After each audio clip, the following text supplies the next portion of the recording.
welcome to the 176th episode, and we have a special guest. Just one. I don't know. What's your name today? Are you the? You're not the Macho Man. Oh yeah, you are Macho Man. That's right. I saw Macho Man. Hey, it's steak week. The cream's risen to the top, just like the Macho Man said. And we're getting this party started for state. Let's go. Oh boy, this is going to be a good one. So, we are ready. We're going to talk about a little bit of semi-state recaps and then state preview. And hopefully we're planning on trying to get through all the brackets. If we don't, we'll go another night. It's a busy week. State week. New base, Top Series 1 comes out, and my son, I guess, wants baseball cards. So, hopefully we can sneak some baseball cards in this week. So, yeah, lots going on. There's lots of stuff going on in the underground, but we'll let that stuff simmer and go to the top, and we won't release that stuff. Yeah, so pretty hot rumor mill. It's a hot week of state, man. Yeah, there's some good rumors going out there, and it's it was quite an interesting semi-state weekend. So I got one thing. Hey, Joe, do you have like a 10-second mute button just in case, we get going and stuff starts slipping or anything? Or? I don't know. I have not tried one of those yet. We got a 900 call-in number where they can pay to get some dicey gossip from the IndianaMat guys. Yes. Oh, Mike Tenay, like back in the day on WCW. Yes. Yeah, that's right. The Mean Gene call-in line. I got some breaking news. I didn't even know. I just got it like right now. I won the 4-way semi-state pick'ems. Let's go. Hey! I got Caleb Spires in here. I didn't even know, man. Joe literally told me, he's like, you won. I was like, I got it on my thing now, the pick'ems champ in Fort Wayne. Yeah. We won't discuss my pick'ems. I'm gonna peak for state. I feel like I'm kind of like Penn State. Big Tens really don't matter. It's it's all about nationals. So I'll get my pick'ems back where they need to be. Man, do you feel like that? I mean, you have a lot of ground to make up, man. I'm looking at this overall. You're just trying to win state. Or you're trying to win the whole thing. No, I just to go be for the state. Overall champion. It's really tough. Yeah. That's. I'm not consistent enough. I know it's like. I don't know. I don't know if I overthink or sometimes I overthink and sometimes I underthink. Like just go with the ones that should win. Heck, you did your semi-state rankings. They were 23rd, so I should have just gone with that one. If you just went off of straight semi-state, and I literally just said, hey man, if there's one that's not ranked, I'm flipping a coin. Yeah. But there was a lot of semi-state ranked guys, and it ended up 23rd, so not bad. Yeah. Hey Barton, can you guys Can you tell me the right spelling of Chicoine's name, because the state brackets don't look like they're right, and that makes me feel weird if I'm then doing it all. Measuring some stuff out and getting trophy going? Yeah. I thought Triple B just pull out a tape measure. He's getting the trophy going there. You got what's your trophy for? You got a trophy? The Titanic in the background. Is that really the Titanic, or is that like the? That's the real 9,000 something piece Titanic. Little B put that together 2 or 3 years ago. Pretty cool. Can I fish in the Ohio River? Can they fish in the Ohio River, Dustin? I mean, if you want to. I don't know if you'd eat anything out of that, but yeah. That's how they feel about the little Calumet. So everyone got to cross over. They get to see this huge barge where it's like all the chemicals from BP, and there's a big thing that says "Don't dredge or drop anchor here." Nice. So I got to see Brandon Barton this weekend, man. Yes. Okay, so I have it spelled right. Hey, Good. Hey, the biggest news of the night is I made my radio debut with Dane and Rex. Did you? They took my spot. Oh wow! You got bumped. Oh man. Right. I got of the South, man. Not Triple B. Oh man, he was just trying to be nice.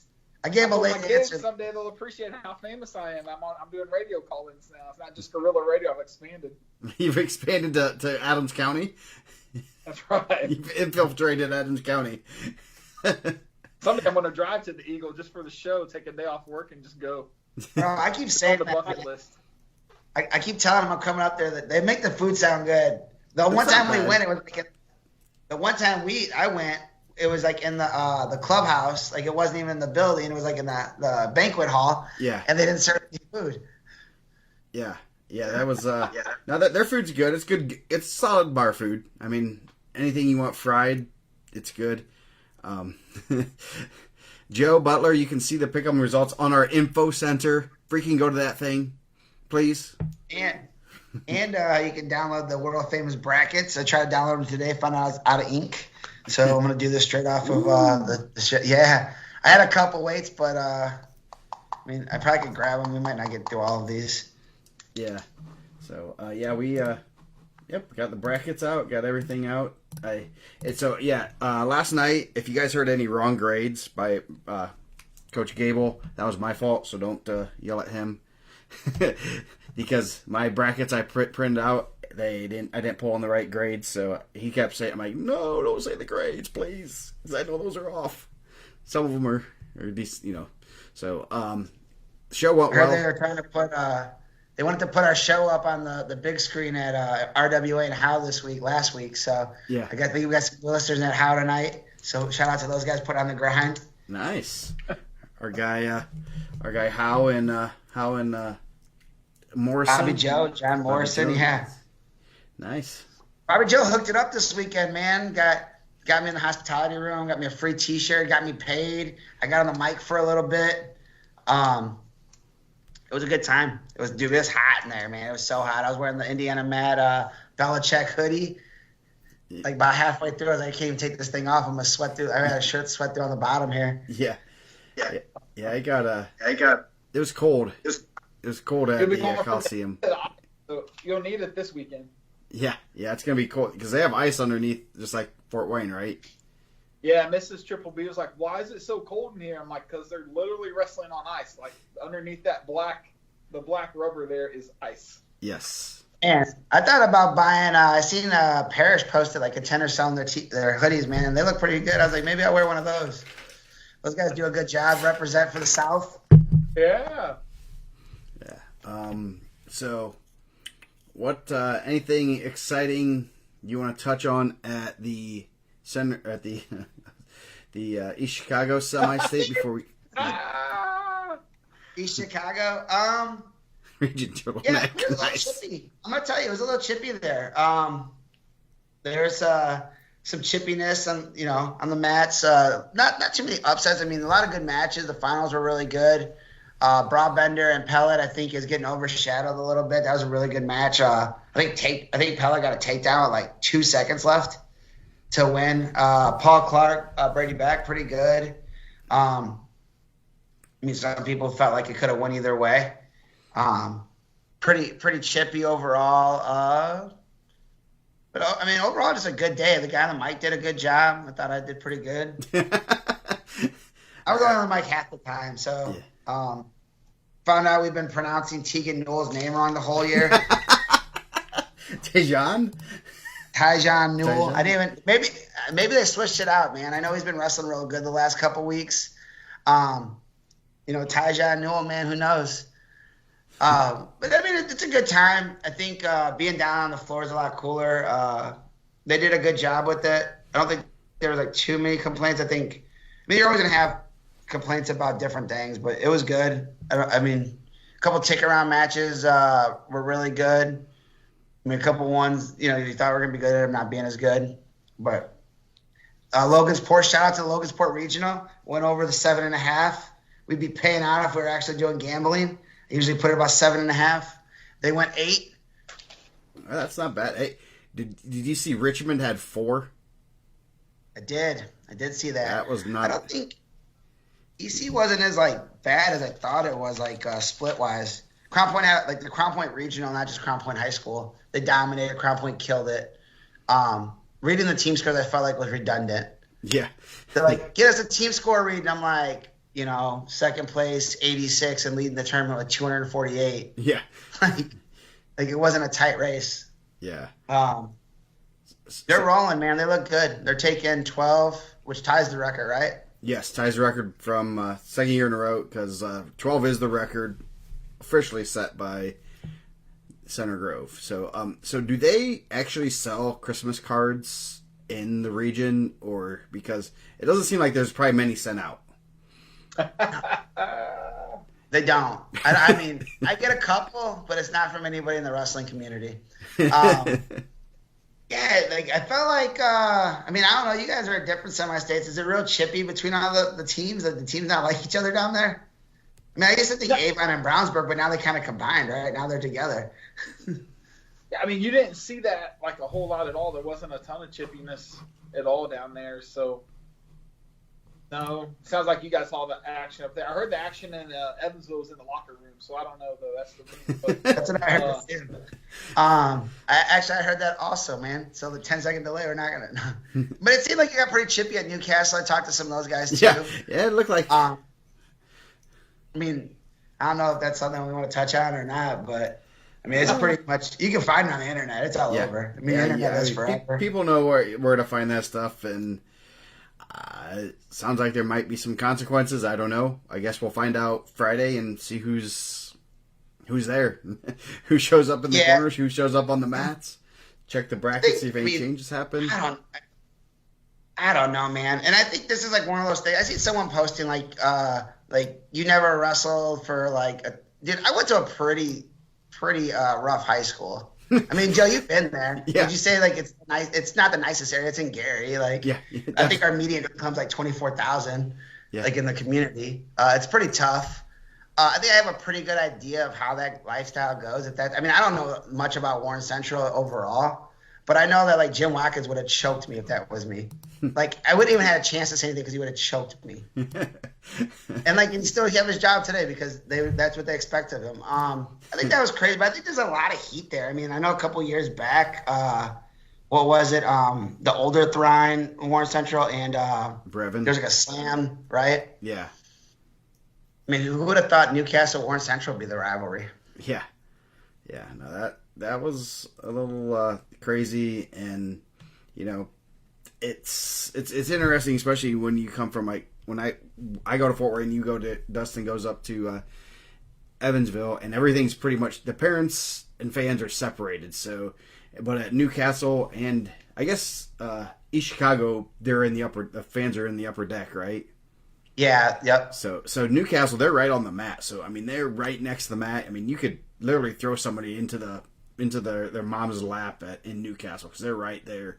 I mean, they don't have. I mean, those mats. It fits 4 mats and that's all. And so you could definitely. I mean, people were right on top of the mat, which doesn't help things. If the parents and stuff were 25 feet away, a lot less is going to happen. But people are chirping. Justin Plank was torn, man. He said he didn't know what side to jump. He was punching Newcastle guys and Warren Central guys. That's a true story. Tony just posted in there. We had a kid. He was a runner-up in regional. He got into a fist fight probably the Wednesday before semi-state. Got into a fight in the locker room over like the dumbest thing. It was like it's literally top 5 dumbest things I've ever seen anyone get into a fight over. Still to this day, and I'm 41 years old. And he knocked the guy out, left him there in the locker room. They found out who it was, and Watkins like, why didn't you guys come tell us? And Tony had broke his collarbone at the conference.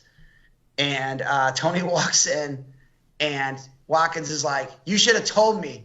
And Tony said, what was I supposed to know? And he punched him like dead in his collarbone where it was broken. And Tony said, hey, what the F? And Watkins is like, and he got real mad for a second. He's like, I'm sorry, you have a broken collarbone.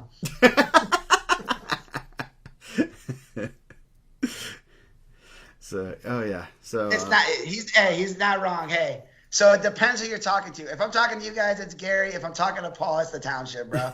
Like if you come up and tell me you're from anywhere south of like 35th, there's a good chance that you're in Gary, and I'm gonna tell you I'm from the township. If you're north of Ridge Road, I'm like, we're from Gary, bro.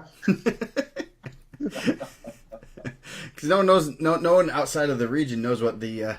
If you tell a dude from Gary that you're from Gary and they start asking you what block you're on and you tell them that you're from 41st Avenue, they're not going to be real happy. They're like, what part? Kind of like Madison, right? Right, Dustin? That's right. You got to know your downtown and uptown. Yeah. That's your separation there in Madison. Yeah, Falcon Creek, if you're on Victory Bay or you're on Millennium Crossing, there's a difference. I mean, Those are some great names. Just Victory Bay and Millennium Crossing. Like, that should be down in Star Wars world. There's a road down in Disney World, I think. But overall, I mean, I thought that was a crazy thing. Like I got that text at East Chicago that was happening, and I feel like, man, it's like, and those guys are really good. Like I don't know, I don't think I'd risk it, right? Like, I mean, Kyrell's gambling with a lot there. Like, not just like a state. Like he's 3 times. He's one of the only guys that could go for 4 medals, right? Yeah, one of only 2. Him and May. One of only 2. Yeah, I mean, like you already did your work, right? Yeah. Like, I don't know. And he's going to like a really prestigious like college that's probably pretty strict. I think we had a coach that went to the Citadel, and I mean, I don't know. I don't know the whole backstory to it. I'm sure like there's more to it. I'm sure like someone will tell us, but I don't know, man. Like, there's just some things I'm willing to. I think we need to start like a segment like, what are you willing to give up for? You know? Yes. Are you willing to like? What are you willing to like stop seeing wrestling for? Like fighting a coach? Probably not. Not in that situation. That's a different situation that happened a couple of weeks ago. I don't get to see my kid. I got kids in high school. Dustin, your kid's about to be in high school. Like, what's the list of things that you'd rather not see your kid wrestle for? Would you wear a cowboy hat? Yeah, it was cowboy hat. If they said you either wear a cowboy hat, and if you wear a cowboy hat, you can't watch your son wrestle. Would you take the cowboy hat off? If they told you couldn't wear that Macho Man shirt in there, and you can see little B wrestle, would you wear that Macho Man shirt? No, I'd wear my CM Punk shirt. Is that Boom. Uno reverse. I think there's a lot. Like, that needs to be like we got 2 things we're gonna add to the show in the future. I don't know if we're gonna work them in this year. We're gonna start reading these mean emails you send us. Yes. And I'm gonna make you put your name to tweets. it. Yeah, mean tweets. We're gonna put that on there. And like, what would you rather? Would you rather give up whatever to watch your? Hey, right now, like my guy over here, Matt Kelly, said shaved ice. I'm not going to state they didn't have shaved ice. I might say that. I'll still be a state if they don't have shaved ice. And if my kid was wrestling, I could care less about shaved ice. Yes. Oh boy, this is gonna be a good one. We might get to a bracket here by midnight. So I'm skipping Little B's 5-way this week to go to state finals. So there you go. I would miss Little B's match to make it to the state finals in Evansville. So. Yeah, I mean, dude, I just feel like there's so many things. Like, that could be like a weekly segment a year. Like, every week now I've heard something crazy, and I'm thinking like, I don't know if it's worth that to me. Yeah. Like, I might just, sit back and watch my kid. Yeah. Yeah, there's, I don't know what I would do. I mean, I try to get to all my kids' events, Matt Kelly said if there's no shaved ice, why do we even go? Yeah. Even if you have kids. Well, they have they had Kona Ice at the Gamebridge last year, which is like just a knockoff. We did not. I'll let you guys know we did not have that at East Chicago. You didn't? I don't even know if we had hot dogs at the upstairs concession stand. No Kona Ice, no hot dogs. They had tamales, but they're not upstairs. But I see a lot of people look good. They said Evansville wouldn't have shaved ice, but I'm pretty sure I stood in front of a shaved ice stand while Justin Ratliff talking my ear off, and I almost missed the opening of the ticket round.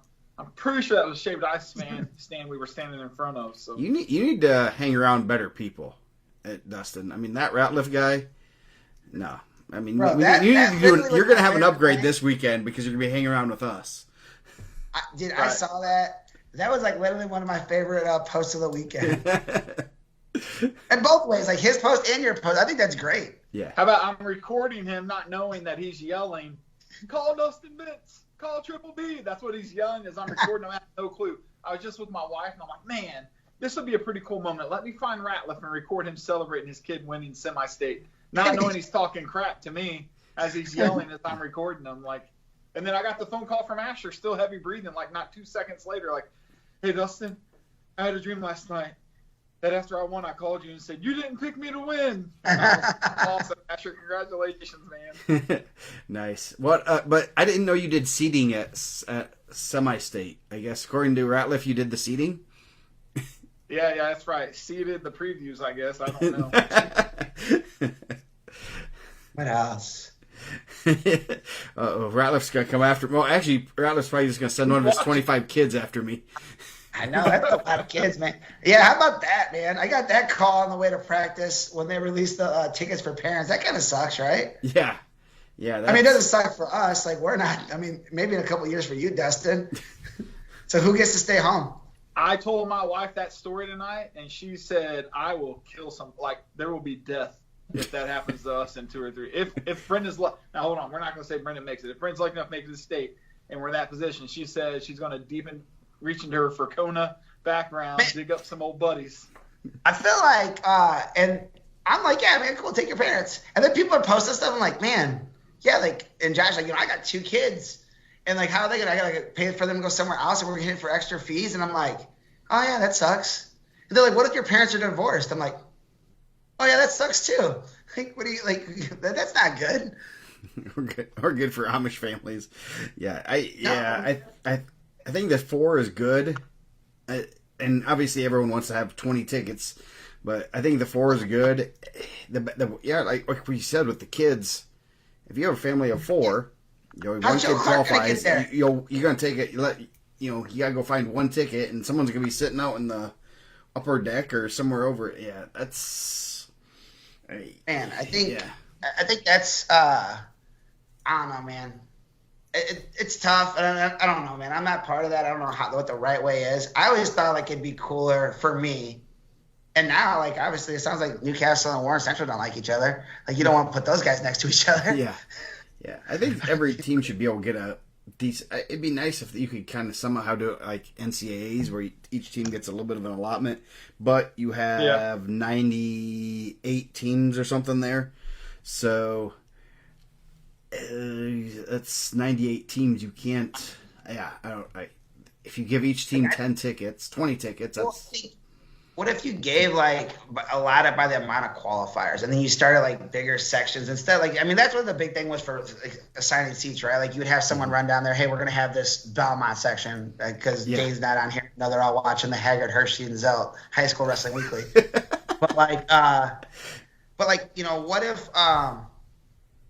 I don't know, man. I don't know. Like I said, I'm back on the Whitehead thing. I just see people posting. I don't know, like, the background of any of that. I just seen what was there. Someone's like, well, you didn't see last year. You're right. I didn't see last year. It wasn't on my news feed.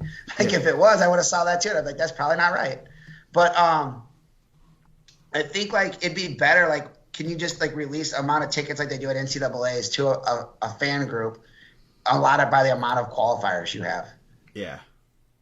Like, if you get one guy, shout out to South Putnam, Man of the Year, Colts Man of the Year. Like, give those guys 10 tickets, and if they don't have them, they can sell them back. Yeah. But, like, if you're, Crown Point, like, give those guys enough tickets where they're all going to be sitting in the same area. You can have a nice cheering section. Modern Day is going to bring a lot of people, right? Yeah. Oh, yeah. They're going to do a lot of people. Yeah. Yeah, they are. So, yeah, I don't think Blake, Assembly Hall. I guess we're gonna freaking go over this 1,000 times. Assembly Hall didn't. Number one, they couldn't guarantee it because of basketball. I think they do have they open. They couldn't guarantee it. Number two, they didn't want to host it. Okay, quit freaking say. I'm getting a little bit tired of people. Oh, they should have done this. The IHSA did what they could. Fort Wayne would only guarantee 1 day. They would only let them be there for 1 day. So if you wanted state for only 1 day only, you guys would be complaining about that. Can't be held in Indy anywhere.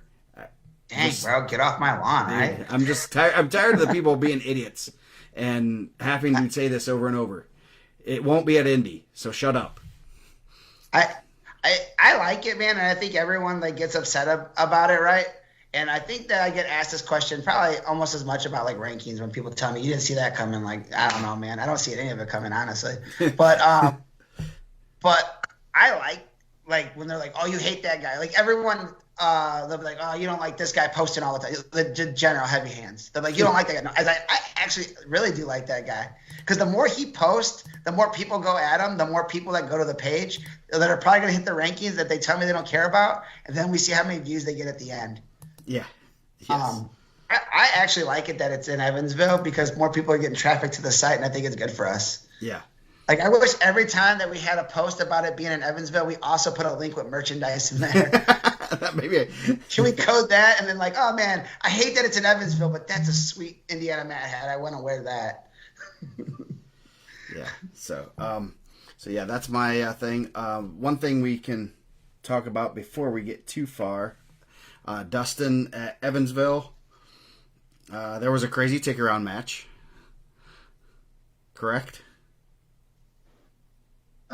So what match are you talking about? Are we talking about 120? 120. Oh, yeah, yes.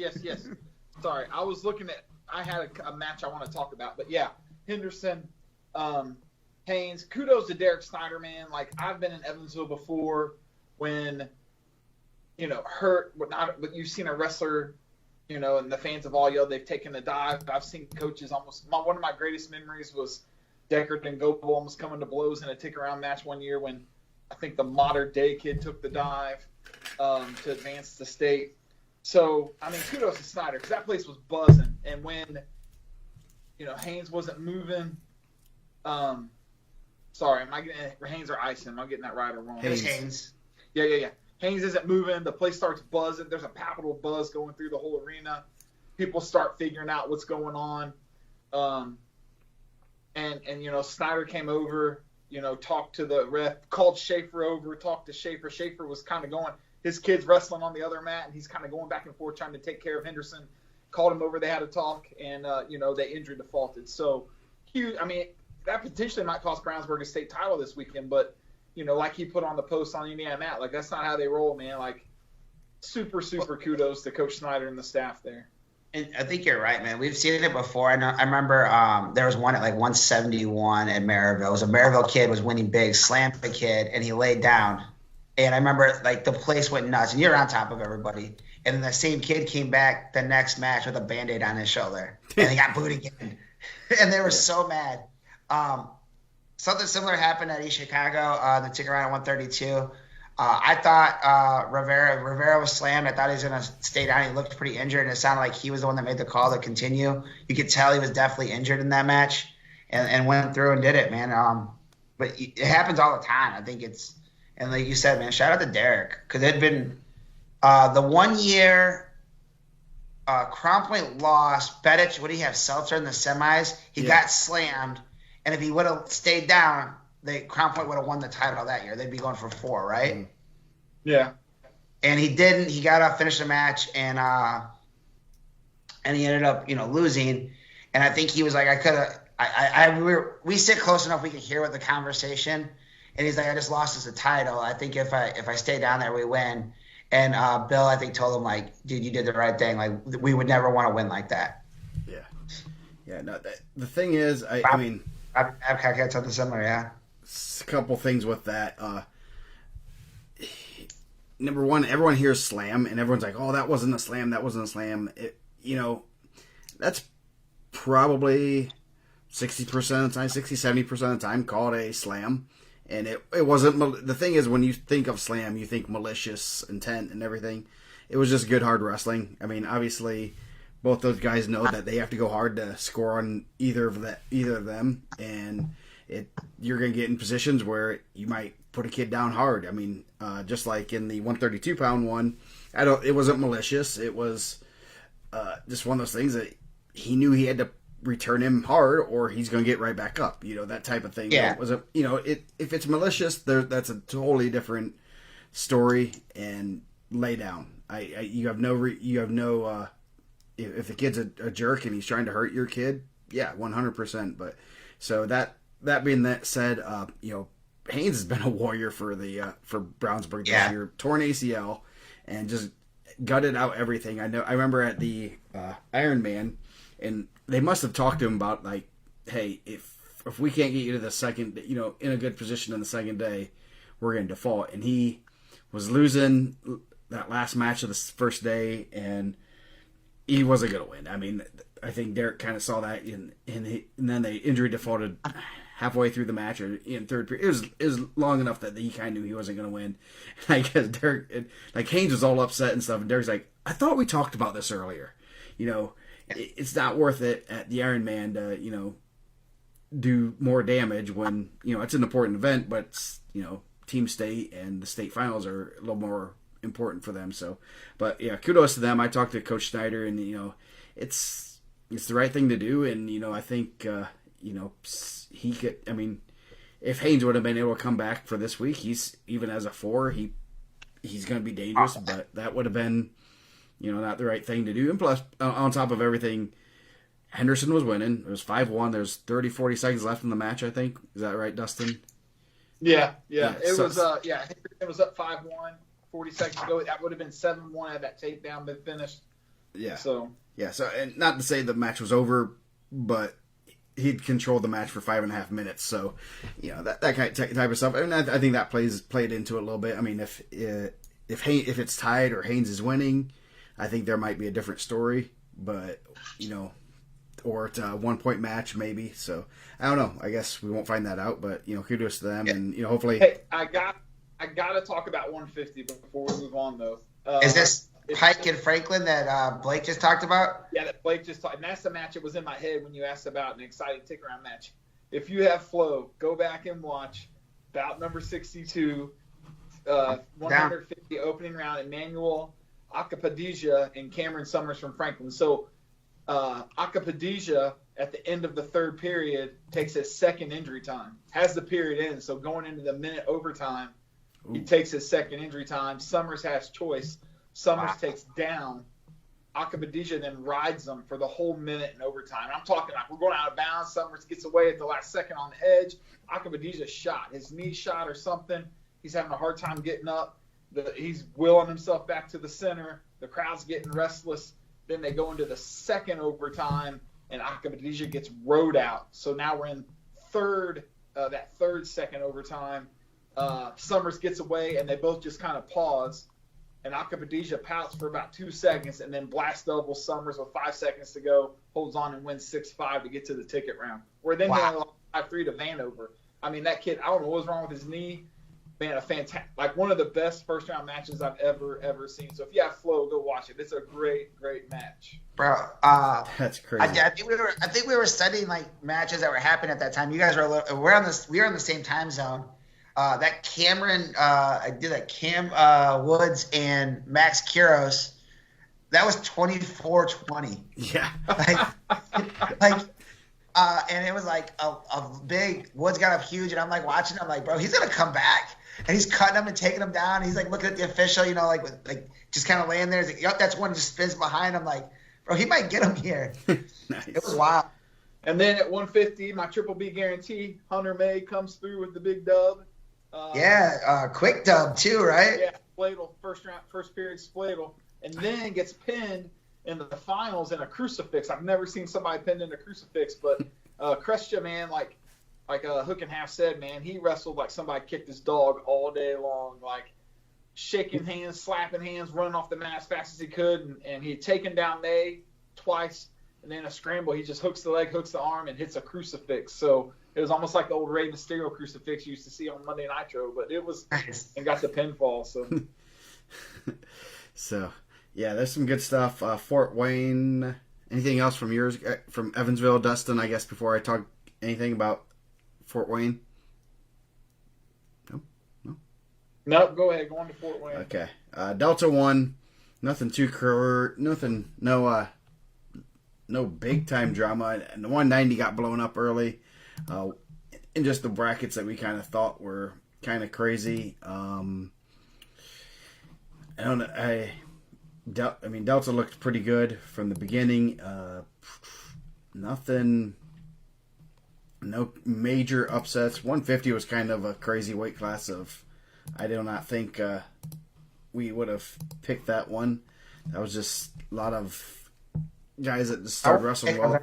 See what I did. What did you say? Yeah. I wanted the pick'ems there, so let me recall what I did there. Did you pick Aiden Elkins to win? I picked him to qualify. I did not pick him to win, I don't believe. Okay. I don't think the ticket round didn't have too much drama. couple early matches that kind of Jalen May, right? That was a good one. Yeah, Jalen, he destroyed. Ouch! Come I on, guess that's Joe. probably not the nicest thing to say, but he pinned Johns in 2 minutes, and it was all control. So yeah, Braden Daniels had a good day, avenged the loss, to Rawls, and so he had a really good day. First time really seeing Jensen Boyd. I mean, I saw him at IPO and stuff. He's good at wrestling, and he's my pick for a state title right now. He's rolling. I said the same thing about Mason when I watched him on Saturday. Weird. Ooh. Fort Wayne's got to get a champ, so he's my pick. That was I think that was a good match at IPO. I mean, I don't have the match number in front of me, but I think that he got thrown late, right? Mason was up, got thrown pretty late in that match. Yeah, so that'll be a good one. That'll be semis, I believe.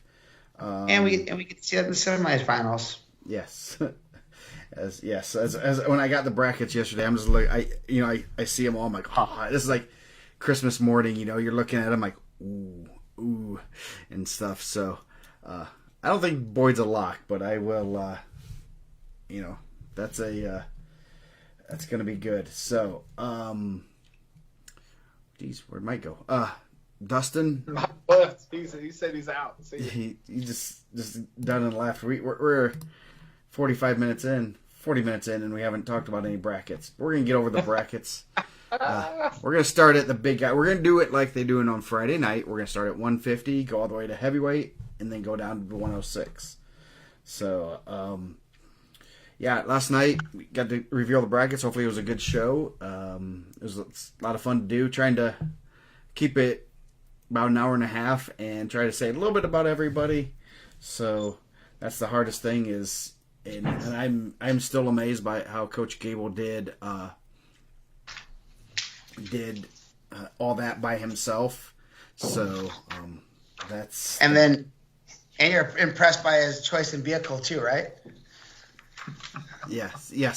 He's driving a pretty nice little vehicle. So, yeah. But yeah, it was pretty. I mean, I was like sitting there and like doing 224 and he's like, well, you could probably just do this by yourself. I'm like, no, I don't want to do it. Number one, I can't talk that much. And number two, I mean, doing all for everybody, I mean, I could wing it enough, but I don't think it'd do it justice. And having two people be able to do their research and like half a bracket and stuff. So, yeah. But we're going to double. Yeah. You got a randomizer. Let's just, let's not even go one way. Let's just throw it in a randomizer. Whatever weight comes up, we'll go there. Okay, we can do that. I'll go to random.org. I just said the random.org list. Let's do it. 106. Random.org sounds like a dating site. I know. Oops. That's how people are going to go meet up in Evansville this weekend on random.org. That's where Blake Harvey goes, random.org. and Blake, there's a lot that goes in. There would have been a lot of, number one, if they shifted it back a week or up a week, that would affect other state championships, but also Evansville Coliseum, Fort Wayne Coliseum. There would have been a ripple effect, and then that would have affected conferences, our week. Yeah, I don't think people understand that there's a lot that goes into that, and I think, and they did probably look at all that stuff. It is. Are you saying that people don't think about the other sports outside of the world's greatest sport, the oldest sport? Yeah. So, so here we go. We're gonna randomize. Nah, Brock Peel can't be on the call this weekend, man. He said my voice is too nasally. He said it doesn't sound good. Ooh, hurt my feelings. Gave me a Joe Clark's not gonna like this. We're gonna do it again. What's the first weight? No, the last weight was the weight he didn't want to see. Let's see. We'll do it. How many times do we do this? I think we did. Yeah, so, tell me when to stop. I'll just keep randomizing it. All right, let's go. They pay pals for what weight class they want first. Yeah. So we are going to start at one. Oops, I gotta bring my bracket up. 157. There we go. Oops. And we are not at 157. So I gotta go to 157. We got these nice spiffy brackets. Check them out on Facebook.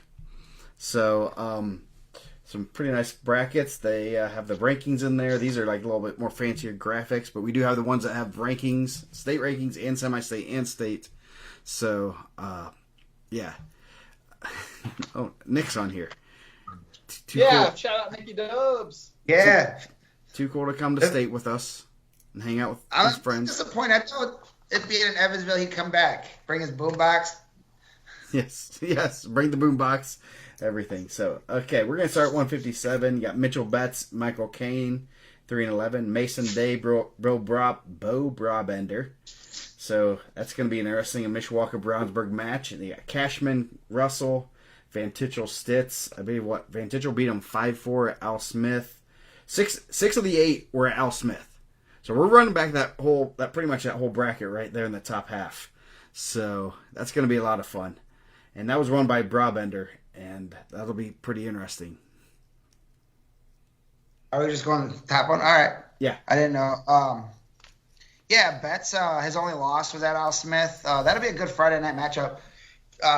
Day and Brabender, I mean, does Derek's heart still live in Mishawaka a little bit? You know? Oh, yeah. Of course. So that's probably not the one you want to see. Brabender wrestled real well Saturday. Been wrestling well all season. The match with Pellet in the finals was really good. I think Betts has kind of been his kryptonite, though. Betts has got a couple dubs over him, right? Over Brabender? Yeah. Yeah, Yes. not this year, but in the past. Yeah. So, yeah, I think he beat him last year for third, and he beat him last year for at like Al Smith. At Al Smith, right? Yeah. That's a pretty good quad right there of wrestlers. Yeah. And then you got Cashman, Russell. They didn't wrestle at the Al Smith. Van Tichel and Stitz did, with Van Tichel winning 5-4. Is that correct?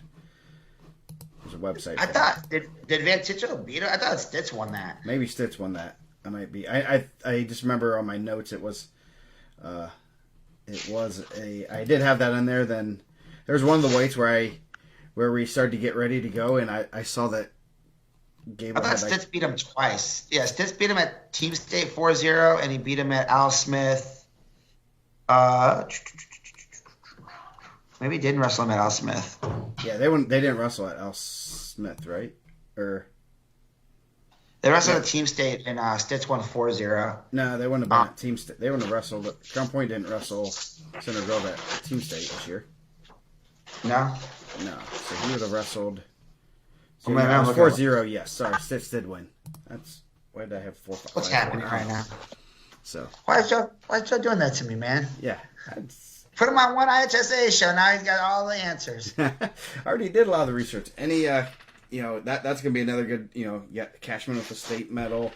Van Tichel and Stitz were qualifiers last year. Brabender with a state medal. Day qualifier. Betts. I mean, so you got 6 guys with state experience right there. That's pretty good. It looks like I got a lot of big guys in this bracket. Yeah. Any comments there, Dustin? No, I mean, like you said, it's brutal. I'm not familiar with your guys up from the north, but yeah, that's a crazy kind of top bracket there. Okay. Cashman, Now we're gonna get to. Oh, go ahead. Cashman ended up winning Newcastle, right? Yes. I mean, kind of reversed. I know he took a loss early in the year to Silas Foster, but that Van Tichel Stitz is going to be huge. I mean, Crown Point's going to look to. I mean, they're kind of in the driver's seat right now for a state title, team state title. I mean, Center Grove, they're going to be looking to get some points there too. Yeah. Cashman turning his semifinals up a weight, so another really good quarter. Yeah, and Cashman and Stitz. Cashman won. Okay, it was 5-4. That's the one I saw. Cashman beat Stitz 5-4. So that's. I mean, Center Grove's like, hey, we got this guy. We got tough draw, but at the same time, it's very winnable that he can get. He has rematch he's won and a 1-point match that he can get to the semifinals and maybe even make a run to the finals, and can make that's huge. I mean, as we say a lot when it comes to the team race, you gotta get those semifinalists. Plain and simple. I mean, if you don't get those semifinalists, that's huge points, and that's guaranteed points because you get the semifinals, you're guaranteed top 4, and that's a lot of points. So, bottom half, Adrian Pellat, Maryville Only one loss is the Broadbender avenged that to kill Hickok. The Cougar. Silas Foster, first state qualifier for Purdue Polytech. The professor doing a good job over there. Tegan Klaus, West Noble got 2 guys to state, and then Gavin bottom quarter Gavin Davis, Aiden Kincaid. Should be a good one. Kincaid, pretty good. Asher Ratliff, only like 2 or 3 of his family members are going to be able to be there, so he won't have as loud of a cheering section. And Javon Frost from Delphi. Javon Frost. They told me. Well, they've been we've been saying his name wrong the whole year, and they weren't going to say nothing unless he qualified for state. So they came up to the announcer's table and let me know. Yeah. Javon. He's pretty good. Solid, real solid. Yeah. So you want to start this one, B? Yeah, I go with Ratliff, right? Ratliff comes out of that quarter bracket. Yeah, I think so. Man, The Ratliff train keeps rolling. Did you pimp? Were you on the WZBD? Did you pimp Ratliff over Davis? So I was only there for 144. I did a call in for Parker Reynolds and my boy Gabe Rose, and I hyped them both up, and then I was out just like that. Man, so they didn't give you a chance to say that Ratliff was going to beat Davis. You'd never be allowed in Adams County if you did that. So. I picked Reynolds over the Adams Central kid. I don't think they like that, but that's all right. Yeah. Pellet looks really good, man. He's wrestling tough. Real solid, man. He looks strong. I mean, Betts is a big 57. Yeah, that's who beat Betts at Al Smith. Hickok is a guy that they sent us an email about him. Their coaches, like, hey, man, this is a guy to watch. And I left him out of the rankings. I ran into their coach at the hotel Friday night, and he said, "Get away, Triple B, get away! You didn't get away!" And I said, "I said he might be the luckiest cougar in the house tomorrow." So then I had to tell my wife about the cougar joke, and then everything was fine. But I mean, it was all good, man. He punched it. Nice. Foster, I think this is a better weight for him than last year. Obviously, had the season a little bit earlier than they won it. Wrestling real well. Kincaid, real talented freshman, real good. That'd be a tough one Friday night. I know. I hope Belmont's not looking past that. Yeah. Kincaid's 35-5 for a freshman at 57 is pretty good. Yeah. And then Kincaid's contender train. I think he's a contender kid too. Is he? Yeah. I bet, man. They got a lot of good kids, man. I think they posted a list of all their guys that qualify. It was a pretty long list. Yeah, 33. And then Frost and Ratliff, man. Ratliff, maybe keep it going. Looking good. And then if I picked against them, I didn't pick against them, so only B's. I didn't get shouted out. Heard a guy's feelings, you know. So is Ratliff Triple B trained? No, can't claim him. Okay, just making sure. So who you got? We're gonna go all the way. Who's your 2 picks at 57, Ranker? Man, pick your final. That's it. I just heard some wild stuff. Kincaid's dad was a bricky cradle master. I heard Kincaid's a bricky cradle master too. My picks for the finals to get to the finals. Yep. I think we're running it back. Pellet and Rob Bender. Steve told me going with the rankings in the summer that he thought Rob Bender was going to win state. And he said there was a point where he remembered that Joe Walker turned that corner, and it was like he told me Joe's gonna win state. And same thing with Bo. I think Bo just kind of had a mental lapse right at the end of that match. He got hit for a stall late to tie it, and kind of dove for a leg. And Pellet's defense is really good. I wouldn't be surprised to see Betts, but I think Rob Bender and Pellet. Yeah, I think I picked Betts to win the bracket, and when I did the over unders on the IndianaMat, and Betts was one of my 2 or 3 Fort Wayne state champs. Oh, man, going up to 3. So okay, we are next going to 132, and random. That was a. There's only 11 undefeated wrestlers. 3 of them are at 132, which is interesting that we didn't. Usually we have about 20 to 25 undefeated guys, and this year we only have 11, which is crazy. Obviously, this is one of the first brackets I'm like shuffling through to see, and I'm like, oh, and yeah, this is tough. Hayden DeMarco, Cole Stuffle, Jack Davis from Chittard, and Eddie Goss. So that's a good 3 and 4. We're gonna run that final back. Can we just do a face-off for the quarters just to have it one more time? Yes, we will do one. I think we got you. That's gonna be salty right there. Was there like some heat there before that, or they just? I mean, DeMarco wrestled a little chippy already. Like he likes to wrestle with a little bit of an edge. He's not afraid to let you know how he feels about things. He might be a guy that he'll do something and he'll tell you. He might tell you he doesn't like your rankings right to your face. Yeah. He might tell you how he doesn't like your style of wrestling. I think I sent you some excerpts from the NWI Times where he was talking about how how he wrestles and everyone should wrestle that way. He's not shy. He's not a shy kid. He didn't like where his ranking was last year. He let us know. He's definitely a kid that'll let you know his thoughts and opinions. If you ask him where he wants to go eat, he's going to let you know, hey, man, we're going to go eat wherever I want to go. He's not going to say, I don't know, I don't care. Yeah, yes. He's not going to mince his words. He's going to say, and he wrestles like that. He has that chip on his shoulder, and, he's fun to watch. I mean, honestly, he isn't afraid to go after it. And, I mean, honestly, if more people wrestle like him, our sport would be a little bit more popular because he gets after it. He likes to scramble. He'll throw. He'll do crazy things, and sometimes he takes L's doing that. But most of the time, he takes wins. He got some really weird positions in the final. I thought Cessa wrestled really tough in the finals, and Sonny got to some really good attacks, and it wasn't really like a cutback. I don't know. Like he just Cessa had a high C, was bringing it up, and DeMarco just grabbed his other leg and took him to his back. It was weird. Like he just really wrestles a different style. I mean, obviously he's undefeated, but he's a lot of fun to watch. Yep. Davis gave Therian a really good match. They said, right? 1 point loss. You cut him late. Yeah.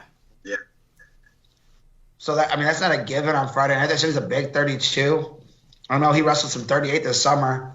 Generally, if you're wrestling the weight above you did in March of last year, usually you're putting a little bit of weight, I would assume. So, yeah.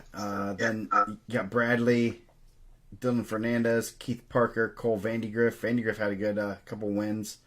So, Bradley has a medal. Parker was a qualifier last year. So, man, Parker, the Ben Davis coach, probably loses 5 pounds every match his kids wrestle. So I'll be rooting for Parker just to see him running up and down the mats, sliding back and forth, jumping up and down, goes to the coach's table. I mean, I hope he wears his Nikes because, man, he runs all over the place. He's an entertaining coach to watch. Yeah. That sounds fun. And that wasn't even Harris, was it? No, Quinn was the one collected and calm in the corner. Shout out to Dylan Fernandez. Was not on. I would tell you if he was on the watch list. I'll take credit. He was not on the watch list. He was not ranked in the semi-state. Congratulations to him. He came to a quarter bracket there. Jackson Bradley, real tough. I thought that was a good cut for him to go from 38 to 32. Still undefeated, sophomore. Fan of the show. Got AJ Bradley, the Bradley family. Those guys, I love those guys. The Friday night match, Parker Vandegrift would be good. I heard someone calling Parker to the semis. What do you think, Bees? You seen him? No, I don't think he beats Jackson. I've seen Jackson Bradley. I don't think he beats Bradley. No disrespect, but, I mean, Jackson beat Little B at IPO, so I got to go with Jackson, right? So I can keep riding that out. There you go. My kid got beat by that kid at IPO. You need to talk to someone about getting a better draw at IPO. Hey, he's an 8th grader, so I'm not going to complain too much. So. So, yeah, that's pretty good. Some good quarterfinal matches there. Bottom half is where there's some spice. And there's a lot of spice. Hockaday, Isaac Kuhn, shout out to the Iron Bear, getting 3 qualifiers. Hayden Fritz, West Central, Ty Linzer. I think West Central and Western are in the same conference, so a little bit of conference rivalry. That's always kind of funny when you see teams from the same conference.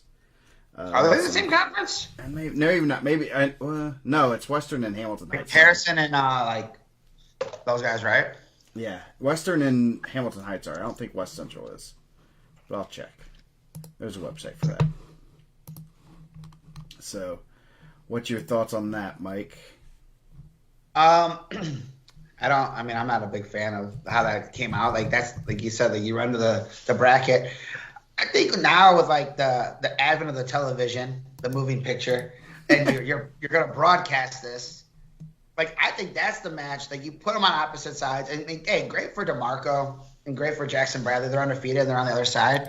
But like if I'm someone and I'm marketing and I did zero college marketing, I would think that's a match I'd want under the lights on TV. You know, maybe closing out the show.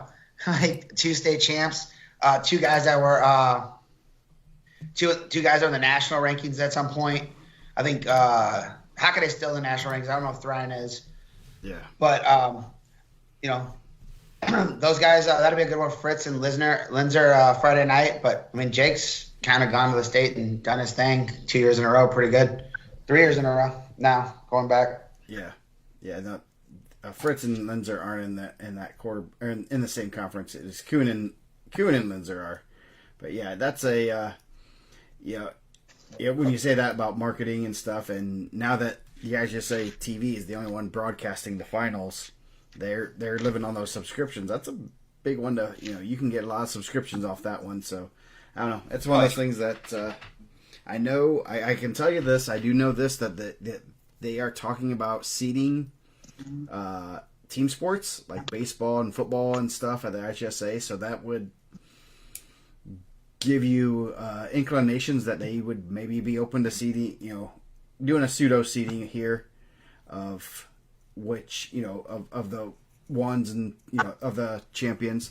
The only thing you guys can probably see my mind is the 2s and 3s, like which 2 goes on top, which 2 goes on bottom of each of these brackets. I think you could kind of figure something out, but I wouldn't, I'm not going to say offhand. I think you've done a good job of infiltrating the IHSAA. I think we did a good job of seeding the Al Smith. I think we have some pretty independent thinking people that are not like very like connected to any team that we're going to be swayed. I think we could probably figure that out as a community. Yeah, I know Illinois has they have a seeding formula, and Stanley posted a little bit. Joe was just talking about it. And I think it's a little bit based on your state credentials, but then it goes like if you have so many wins, which I'm not really the biggest fan of, but I guess if you're going to separate them, then that's how you do it. But yeah, so that'd be interesting. And I think the IHSA, they're mainly worried about guys. Their USA Wrestling pin ranking, right? That's what they're pushing in the state now. Oh, no.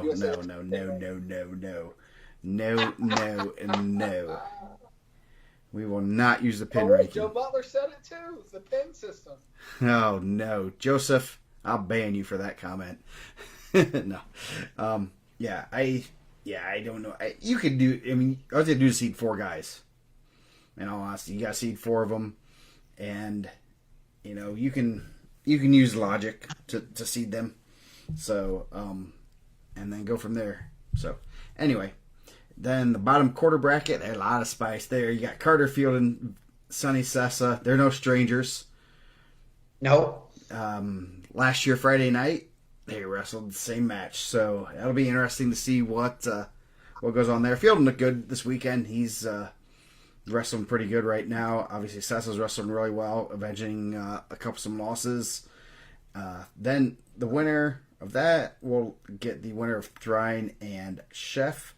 So Chef qualified and having a good year, but he did not get the draw he wanted.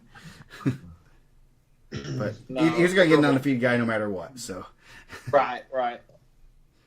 Yeah, again, like having Thrine and Hockaday on the same side, I think they're missing a golden chance, man. Like, and I think Thrine built I don't know how everyone else feels, and maybe I'm different. I thought that Thrine kind of walked out of the state finals last year, like everyone was buzzing about him. Like, like that was the guy, right? Like everyone, like even Flo. I'm sure that Flo video still gets a lot of hits. It's unbeaten freshman beats nationally ranked senior. he's really fun to watch. I haven't seen him this year. I haven't seen barely any Newcastle results. But him and Hockaday, like that's gonna be possibly a good one. Chef's tough too. Chef had a win over Sessa at IPO. Fielden beat Sessa at Al Smith this year, so I think he's currently 2-1 against him. Right, last year Friday night, and Sessa won the first time.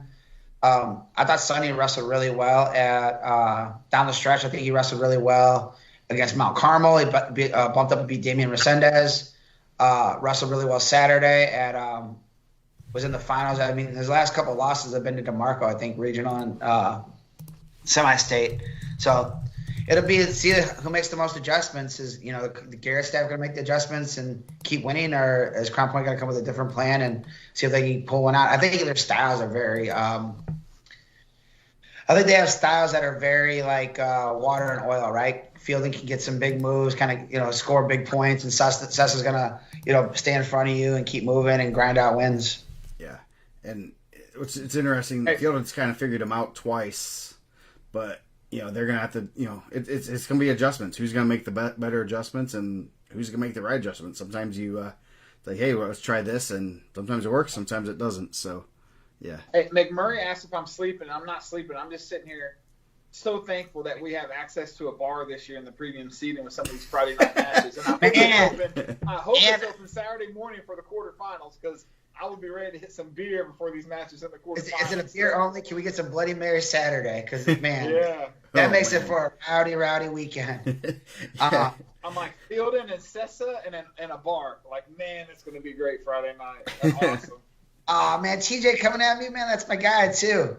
I really think I think that's wild. I thought you were playing, man, honestly. I thought they were going to be serving alcohol. Sounds like they are. That's going to be pretty great for me. Nice.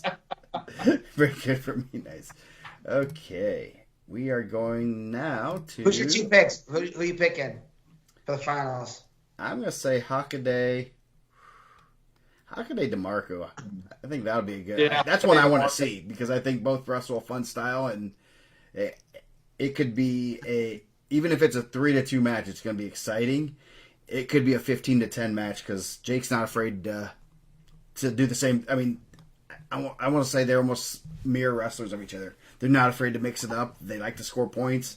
They're that could be a 15-10 match. It could be a 3-2 match, but one of the most exciting 3-2 matches you've ever seen.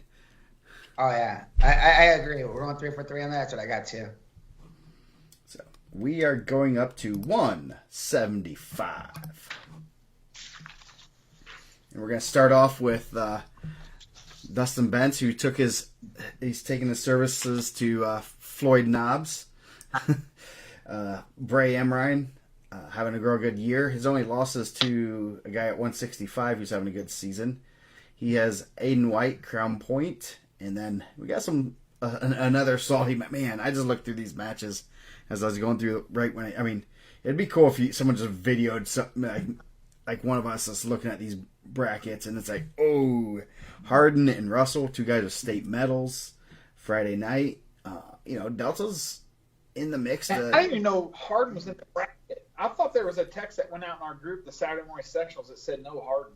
I didn't even know he was wrestling until this bracket came out. Yeah.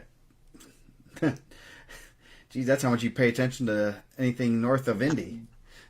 Yeah, I mean, if you're not in Evansville, it don't count anyway, but man, much respect to Kyle Harden. Man, I've coached with his dad on some outlaw trips, so I'm excited to see him there. I thought he was out with injury till this bracket came out. It was going back and forth, but he took his first real loss, and then him and Russell looked good this weekend. That'll be a real good match. Did they wrestle last year?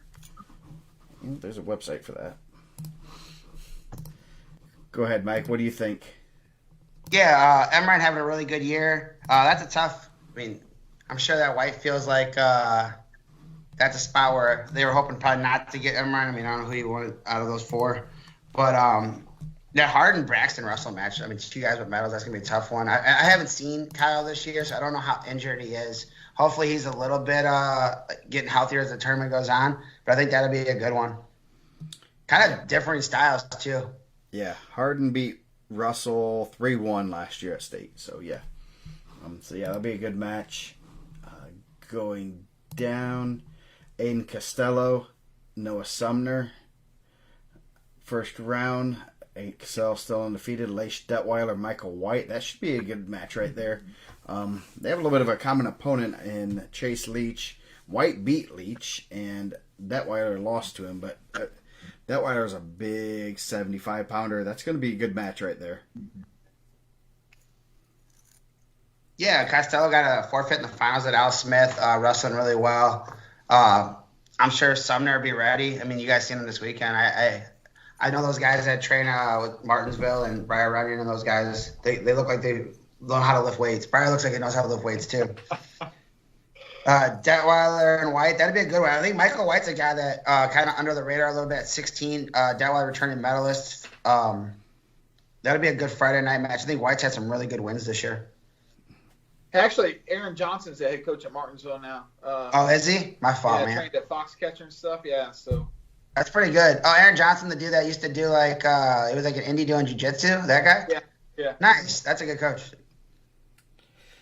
So going bottom half bracket, Brenton Russell, Warren Central, Ethan Farnell from Maconaquah, Cooper McCloy, Terre Haute South via Kansas, Zamarian Holyfield. So 4 state ranked guys. That should be Russell has a state medal. McCloy, does he the one? He has a state medal in Kansas, and is he a qualifier in Kansas, right? McCloy. Yeah. Yes, maybe he was the qualifier. So yeah. What do you think here? You want to start off, B? I mean, Russell's the one to beat. McCloy looked good last weekend.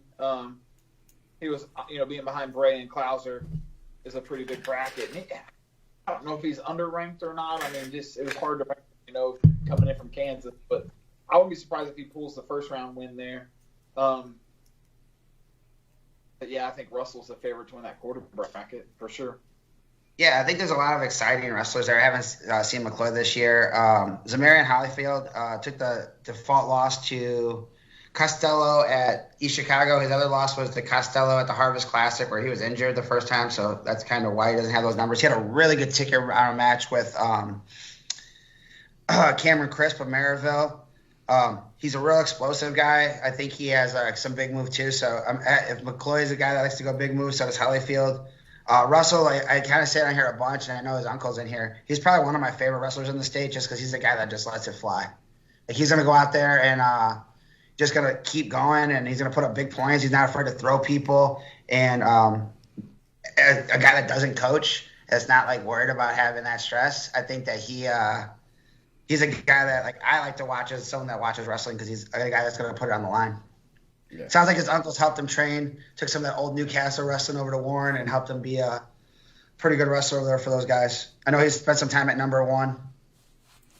Yeah, and the last quarter bracket, you got 4 guys all ranked, 3 7 or less. Number 4 and 7, Klauser and Pops. This is his 3rd trip to state. Took his first loss, and not the draw you wanted. Klauser was a qualifier last year also. That should be a real good Friday night match. Chase Leach, Silas Fry. Leach had a real good day. Obviously, he took out both Detweiler and Russell.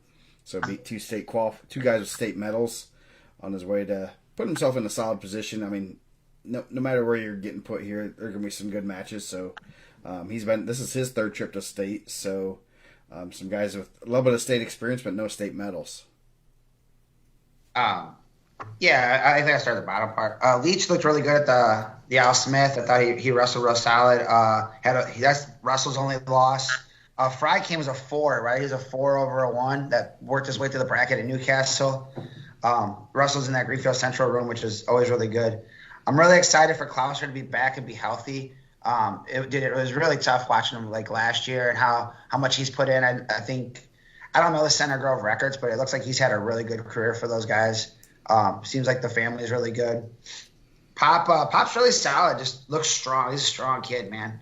Real solid, in your face. That's probably you're right. That's probably not the draw you want with Klauser on Friday night. Anything, Big Bentz? Who's your picks? I'm just kind of looking back, man. It looked like Klauser and Clouser and Costello was a 6-2 match when he got that injury default at the Al Smith. Man, I'd like to see Clouser get through there. I don't know. A South guy, I'll root for Clouser, but not the best draws having Leach in the quarters and then Russell in the semis. Yeah, did Clouser? I don't know if Clouser and Russell wrestled last year. I mean, it seemed like they would, but that could be an exciting match. I mean, kind of matchup styles, different styles there. I got Costello in top bracket, and then Russell Clouser, the winner of that, to the finals. Let's see. Did they wrestle anywhere last year? Let's see. I think Yeah. they probably. Oh no, it was Braxton Russell. He wrestled Braxton Russell. Yeah, he wrestled Braxton Friday night. Yes. So that's the only Russell he wrestled last year. So. Okay. Yep. I'm picking the Railroader. A little bit more of a. I mean, I think Leach can do it, and gotta root for your hometown folks, and I think Costello and Ryan will be a good match. That could be a real good one. Oh yeah. I don't know. Do we give a? I mean, let's do a South rematch. We'll do Emmerine Clouser. I'll go with it. Why not? Ooh, I'm gonna go. Then I'm gonna go Costello Russell. If you're going Emmerine Clouser, I'll go the opposite. I'll go Costello Leach rematch Al Smith finals. It's just the hat. The hat's just permeating to my brain. Yeah. Oh jeez. You're gonna start jumping rope here soon. That's what happens when you get a team in Team State. They take care of you. I told Coop, man, he owes me some stuff because Floyd dialed it in for me. Yeah. I mean, you're the one that's been touting the South this whole time, getting teams into Team State. You got to help them out. They got to help you out. And then they just win. Maybe I should have some seeding power with that because, Right. hashtag South wins championships. I think we can probably make that happen, man. We know somebody. We can put you on the committee. We know some people here. You were just on a show an hour ago. Actually, 2 hours ago. So, 165 is our next one. And speaking of Adams County, he's starting out Duke Myers, 4-time state qualifier and 2-time state medalist, looking for his third. You got Emilio Tirado from Lake Central, Xavier Smith, Jesse Daringer, a rematch of the HCC.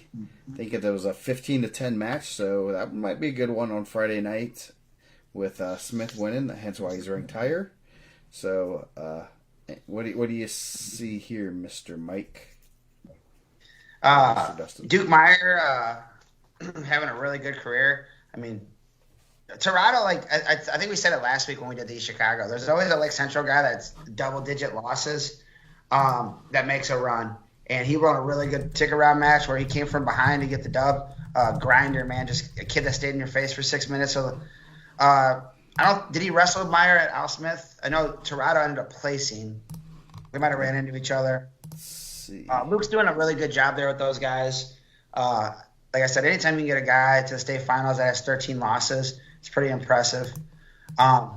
Smith, real tough sophomore, and Daringer. Brownsburg, they got to start getting some of those dubs where they're in those toss-up matches, and Derek's done a good job of that. I think he has a pretty nice winning percentage Friday night. But that's a guy they're probably hoping, but I know Smith's had a really good season. Any comments, Dustin? Nah, Duke Myers, man. I can't. I got Dane, and I'm bunking with the Belmont guy, so I don't want to get kicked out of my hotel room at the Bally's. So you're drinking the Belmont Kool-Aid this weekend? It's called Hams, Joe. It's called Hams. Nice. So going down, you got Anthony Reinhardt against Ethan Smith, Coy Bender, Terre Haute South, Zach Huckabee for Perry Meridian. Perry Meridian kept their streak alive. I know it was kind of close, and hopefully no feelings were hurt with my article, but it'll be interesting. Reinhardt having a real good year, no losses in state. So his last loss in state was to the Scale. So that's right. He's already beat that opponent. So yeah. So far, I mean, Yeah. that guy's always lurking in the background.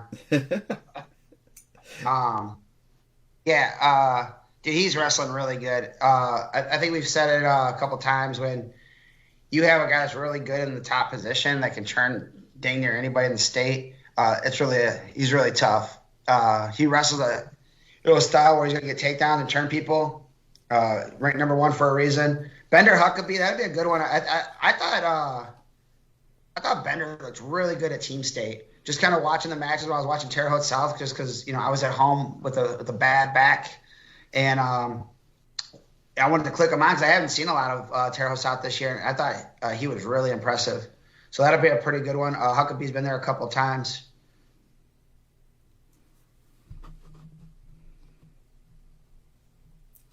Yeah, I mean, let's see. This is Huckabee's second one? Third time to state, right? Yeah, third time. Yeah, that's hard to go against that. So Third time's a charm. Yeah.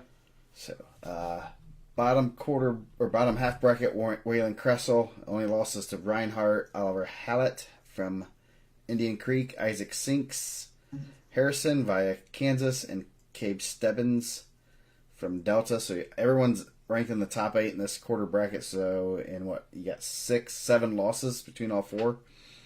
Should be pretty good here. Yeah, an excellent quarter bracket. It's hard to go against Crystal, but Hallett's looked really good. I've watched it. He's now in our sectional, so I've watched him the last 3 weekends. He got the 4 just in that tough bracket there with the other guys. Who will get to Rowdybush in a minute. Rowdybush looks real good, but I think Crystal Hallett will be a good match there. Yeah, that'd be a good Friday night match. Kressel, he looked really good at the Al Smith. His only loss is to Reinhardt in a pretty good match. It'll be interesting to see if they made any adjustments. I think they went underneath, right? Yeah. That was kind of like they thought. It's good to see them early to see if where you're going to be at with that. Maybe they make those adjustments there. Stevens is wrestling really good. He's got a couple wins over Duke this year. I think Duke's taken the last 2. Sinks is a returning medalist from Kansas, right? Yeah, 5th placer. You look pretty good Saturday. I think that's a tough one Friday night. I think Stevens has been wrestling really good. So that'd be an interesting matchup of 2 guys that might have been, if Kressel wins and Steven, 2 guys that were kind of in the semi-state out there, right? Yeah. Could have been in the Fort Wayne semi-state. They could, Fort Wayne semi-state could have been real loaded. You said it on the show. Kind of crazy that you got 2 brothers that are wrestling at different schools, right? Yeah, one at Warren Central, one at Wabash. They only go to schools that start with W. I think, my geography is not great. Are they close? No. Oh, okay. No. I thought so. I've been to Wabash. And I don't know this, but O'Neill came from Wabash. Maybe that's something. Yes. Yeah, he was the coach at Wabash, right? He's from Ben Davis. Yeah. He coached their oldest brother, Noah. That was a state placer. I think he was 3rd his senior year. So yeah. So that should be interesting. Going down, you got battle 2 guys that used to be in the Fort Wayne semi-state. Both were qualifiers last year. Levi Abbott, Brant Beck. You got Evan Rowdy Bush and James Dozier from Roncalli. So, some pretty good matches there, too. Man, Rowdy Bush looked so good last weekend. Just really good. I think I hit did he hit for a legal slam or something in the finals, but maybe a stalling or something at the end. But, man, he has looked so good. I have Rowdy Bush. I know he lost to Kressel 3-1 at the Al Smith, but I got Rowdy Bush coming out of that bottom bracket. I got Rowdy Bush coming out there, too. I was actually really impressed with Brant Beck. I think he has a real good motor. Tax, did they wrestle last year, Abbott and Beck? I will check. Let me get back with you. That Kraus just says 1-1 against each other last year. Nice. Beck. I thought he looked really good at East Chicago. I thought his attacks looked good. He's got a real good motor. But Rowdy, you're right. Rowdy Bush looked awesome. He looked awesome at Al Smith. I thought he made a run. I know he beat Duke there also. So, but I like that. I want to hear them hit that Rowdy Bush name on there. Yeah, that'd be cool. All right, that match between Rowdy Bush and Cressel was really close. Kind of, Al Smith, you kind of was thinking Cressel's dominated pretty much everyone other than Rowdy Bush and Reinhardt this year, and he's like we said earlier, he beat Bray Emrine. That's his only loss, and I think he majored him, so he's been pretty dominant. And then Rowdy Bush kind of shut him down a little bit, it was a kind of a late, kind of scrambly takedown that was, a real good match. So that'd be fun to run that one back. Heck, you could have the semifinals for Al Smith run that right back again. So, oh yeah, those top 4, man, and it just kind of tells you how tough that tournament is. Yeah, and obviously that's a common theme we'll probably mention, as our friend Mr. Frank Doster asked about this weekend. Yeah, I'll go Cressel and Reinhardt. We'll run that back. Yeah, I'm going Cressel Reinhardt too. I got Reinhardt for a title. Rowdy Bush Reinhardt. Southern pride. Usually South will rise again. Easy. Wow. No, I don't know about that. The river's rising. That's what we've been starting to say down in Madison. The river's rising. We're going to go 44. 144. That's 38. There we go. We got 144. So Beck's wrestle. Oh yeah, I forgot they did wrestle at. So he has beaten. Yeah, he's beaten Abbott twice. It was 4-3 and then an injury default. So that's gonna, that'll be interesting. Who can make the adjustments? I had forgotten. Thank you, Mr. Brady. So yeah, that should be interesting to see. I mean, a 4-3 match, and now you got a lot more on the line there. So, if the river's rising, better get a boat. Hey, Dustin, if the river is rising, get a boat at least, so you don't drown. Dude, that's good advice. Or the other pop are saying, burn the boats, right? The river's rising, we're going to burn the boats. I'm just going to put all the cliches together. See what happens. Don't burn the boats if the river's rising. Nah, man, that means you can't turn back, man. You just got to go forward. Yeah. That's right. Cortez, man. Rise that fast. So, you got a good quarter bracket at 144. Czar Walker, Marlon Williams. First round, and Colton Ballenbacher from South Adams, the Starfires. Parker Reynolds from Brownsburg. So you could have another Brownsburg-Mishawaka match in the quarterfinals here. That'll be a good one. Reynolds wrestling well right now and having a real good sophomore year. Punched his ticket, and Walker had a real good day yesterday or Saturday. You want to start off, Bees? Hey, I heard the night on the radio when I was with Dane and Rex that Bullenbacher, the first father-son state finalist combo from South Adams. His dad qualified in 2000. So, congrats to Colton Bullenbacher on that, and the Bullenbacher family. Yeah, that's really cool. But I'm jazzed to see Parker and Czar Walker Saturday morning in the quarters. Like, that's going to be a great match. Yeah, I think congratulations to Ballenbacher. I think that is really cool. I'm happy to see. Like, I know we talked about it a lot this year. It's really cool to see where Parker's at, where he was at last year injury wise, right? And I know we did an article early on. I think it was the first article. Yeah. I think they might be doing a second article with a paper. So if you guys get the paper, man, keep your eyes peeled, maybe. But I think that's a really cool story. I know he's wrestled pretty tough. I don't know where they thought he'd be at. Kind of talking with his dad a little bit and just where he was going to be at mentally and physically. And it's a struggle, man. That's a guy that's been on the national scene for a long time. Like, not just like winning ISWA titles, but that's a guy that has national credentials that, like, he had to kind of rebuild that up in a year. With that said, Czar wrestled amazing on Saturday. I know there's a lot of people on our message board talking about, Jeffrey Hybert's the lock. Like, it's a lock. Don't even, 144 is locked up. And that's, Czar wrestles really well at East Chicago. I know he won the semi-state last year pretty impressively. That's the best I've seen him wrestle this year. I think, Coach Sandifer's got him peaking at the right time. His reattacks are some of the best. If you go back and watch that match at 144, him and Hyvert, just how quick he is. I know he spent a lot of time this summer at the OTC getting better. is a guy that he can catch fire and win that bracket. Yeah, definitely. He's one that we've seen the potential, and if he's clicking at the right time, it's a scary opponent. Going down, he's a matchup nightmare. Yeah, he's just a matchup nightmare. Christian Arbery, Warren Central, Avery Stanley, Rensselaer Central. You got Branson Weaver of Owen Valley, second time there, versus Brody Hagewood. Pronounce that correct. So they were both state qualifiers last year, so one will get a state medal this time. And so that should be a good, real good quarter bracket. Arbery did not, and Hagewood did not meet up at the Al Smith per IndianaMat.com.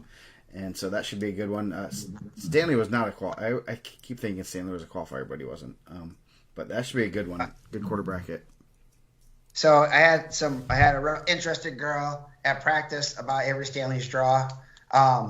So when we were watching the show, we got a girl from Rensselaer. She knows him. So I guess they're giving her a hard time last week. I think I said that she had to go find her room if he qualified.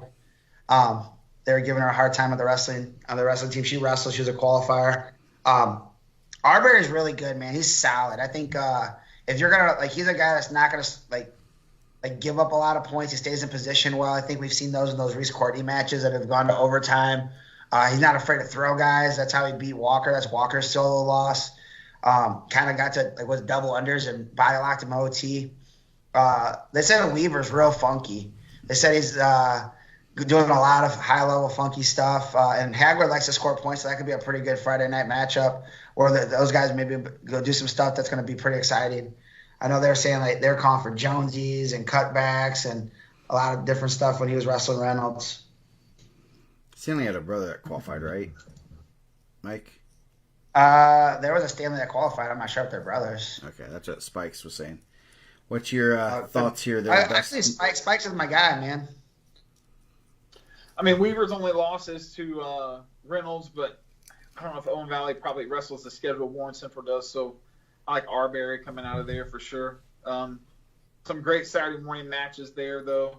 Some great semifinal matches. 44 is really, I mean, we said it all year, really a wide open bracket. So. Yep. Reese Courtney would say otherwise. Yeah. So, bottom half bracket. I got Mike Spencer. This is my guy, man. He coaches with me. He said they're cousins. Cousins. Mike would know. He's a Rensselaer guy. Okay. They might be watching the show together right now. I know they're watching the Super Bowl together. So, last half bracket got Reese Courtney, Center Grove, Emilio Liscano from Oak Hill, Bryce Doss making a return to state, a few pounds heavier, and Jeffrey Hybert. Ooh, there's some spice here. Oh, yeah. Jeffrey taking his first loss in the semi-state. It's probably not the matchup Doss was looking to get. When you're looking for twos, you probably don't want the guy that just set the state takedown record, right? Yeah. Right. We have not, Michelle Stevens, we have not covered 38. Or only talk about, no, I'm just joking. I don't know when it's going to get there. We just did a randomized one. Courtney and Liscano. Hey, congratulations, Liscano. I know he was in the rankings. I know Oak Hill took a lot of guys to the semi-state. Again, when you're a 4, and in this weight with the top 4 there, you're going to get a really tough guy. Then you get the rematch of last year's state semifinals. That was a barn burner. I think there was a pretty close call where Courtney got it, and I think they argued it, but it went Courtney's way till it got him under the lights. Mm-hmm. Yeah, that's gonna be a fun one. I saw that. That was one ooh, that's gonna be fun. And as team, even though you don't want to write off Center Grove as being someone that can, make it interesting with the team race. That we said. Momentum is a thing in wrestling, and if Center Grove kids start rolling, they have 10 guys there. They start rolling, it's going to get ugly. They have just as much. They have some guys that they have to win some. Win a big match like that. That's going to keep things rolling. So that's how things work sometimes. We've seen it numerous times at state. The team starts just getting hot, and you get one win and 1 or 2 wins, and it starts rolling. So, Dustin, what's your commentos? Man, I'm gonna catch flack. I'm gonna go with Hogart. I can't even say his name right, but I think he wins. I think he comes to that quarter bracket. That'd be wild. I mean, that's like one of those matches. I was kind of talking with someone. Reynolds has lost to Courtney the last couple of weeks. What if someone were to take him out and they get under lights and then Reynolds wins it? He kind of does the Jason Woodson. What was it? Chase. No, the Frank kid. Yeah, Woodson couldn't beat Baker, right? Yeah. Couldn't beat Baker. And then Hector Mendez, Andre Hernandez. You see it a lot. Like someone else takes your guy out, and then you go win a state title. So not that like Reynolds can't beat Courtney, but I mean, if Hybrid takes that one, and then who knows? I mean, still a loaded bracket. Yeah. So the bottom quarter bracket: Marlon Kirksey from Maryville, Dylan Graham, Cathedral. That will be a real good match right there. And then Easton Doster, Gabe Rose, first state qualifier for the Pacers. Yeah, congratulations. Switzerland County. Let's go, man. Hey, that's kind of what you. So, Gabe lost to Cameron Cooper 3 times this year, including sectionals and regionals. But Rose gets a deal from Gibson Southern. Or, I'm sorry, Deacon Dressler from Gibson Southern, and then Cooper draws Parker Reynolds in the ticket round. So Rose was able to take advantage of a better draw and punch that ticket to state. So congrats to Gabe Rose and the Switzerland County Pacers on that. Yeah, that's a really cool thing. I think we talked about it last week, man, and I know that you were kind of telling a lot of those guys, and they had some guys that wrestled really tough, and it wasn't just good records. They had some guys that were really good, and they just got some really hard draws. And they have some young guys that are really good too. So congratulations to Gabe Rose. We're a big Easton Doster fan on the show. I think his dad's wrapping Christmas presents allegedly. Still, yeah, pretty good athlete. Again, another guy that I'm happy to see him having a healthy season. I know he had some injury problems like last year. Being healthy is a big thing. I know he came up to the region and trained a little bit with the Stanleys. That'll be a good one. And then Marlon Kirksey and Dylan Graham, 2 pretty prestigious programs. I do not think they wrestled at Al Smith, right? They did not. They did not. Dylan Graham making his 3rd trip to the state finals, also having a pretty healthy year. We know the winning percentage. I think David probably has a pretty high winning percentage also, but we know that McGinley has the highest winning percentage of Friday night matches, which is pretty crazy for the amount of guys they put there. Yeah, did we mention that? That I think we did last week, didn't we? That McGinley has 97 state placers right now, so he is 3 away from being from having 100 state placers, which is absolutely crazy. So what is Maldonado? He only wins a mere 63% of the time on Friday night. Is that good or bad? That's really good. That is of current or of all time coaches, I believe. It appears 1, 2, 3, 4, 5, 6, 7, 8. Top 9, 9th in all time, from what I can tell. So I mean, and McGinley's leading with 76%. He has 97 total placers. So. That's so they have some pretty high percentages Friday night. Yeah, so that's pretty good. Coach Gable had 60. He had 1/3, 66.67%. So pretty good. He had, pretty good. To say the and least. Those numbers are good, the idea that those guys are not just getting that's like 3 out of 10, or we got 6 out of 10 or 7 out of 10. It's like, hey, we're getting out of 100. McGinley is out of 100. 127. 97 out of 127 qualifiers placed on Friday night. It's pretty good. It's just ridiculous. Snyder's and then they're 87. Hey, go ahead. They're like, hey, where should we send our kid? Take him to the guy that's winning every night on Friday night. Yeah. And that article will be coming out later this week. And I know it always stirs up a little bit of some heat. And I'm like, and I think it was a McGill or either you and McGill were on top of that. Like, dude, and you guys didn't have anything other than just seeing it every year. It's like Cathedral is like McGinley in the chair there. wants to win. I mean, or he wins on Friday night. There's no doubt. And you guys didn't have any data on it, but just like, man, there's something. So I put the data together, and man, spot on. It's when you're doing your pick, and this is a little pick'em's tip. Like you look at that list, and you're like, okay, well these guys win a lot. Yeah. Like you have a pretty high percentage to win that match, right?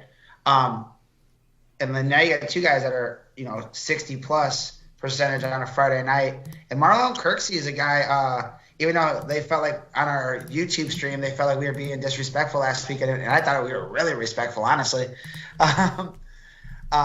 That was one of the we're gonna go to the corner and have grievances and read mean tweets.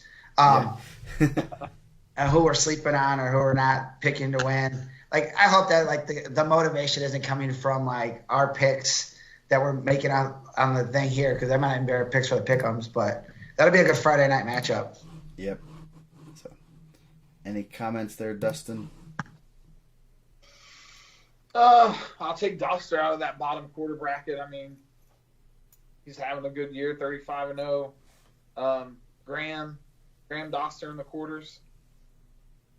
I just don't know who to take in the finals, man. Like, it's a crazy, crazy weight. I think I'm gonna make everybody in the South mad when I go with I don't know, Arbery and Hobart in the finals. Why not? I can't even believe that, man. I'm going with Reese Courtney, Parker Reynolds for the title. Let's go. Man, true Southerner. Pulling up. Look at this, man. I got me a Brownsburg shirt. I'm just joking.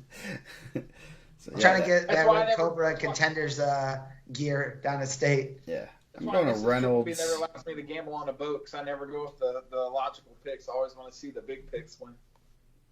I'm going to go with Reynolds and Doster match. I got to give Fort Wayne some love here. Reynolds, Doster, Courtney and whoever wins out of Courtney and Hivert, they're so tired. They're looking towards the finals, and Doster gets them.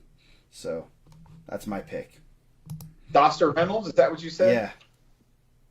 We're going to have to go down and write these down so when we're sitting there, we can see who's right and who's wrong. I'm going to have to rewatch the recording or something. Yeah, you gotta document this. So, 138 is next. So, Michelle, you got lucky. Real Michelle Stevens. So, Kyrell Lavelle, Warren Central, Taden Chambers, West Noble, Chase Stevens. I think that Michelle lady might know him. And Luke Reed, 10 and 11. Luke Reed, the Pan Am Jiu-Jitsu champion of the world.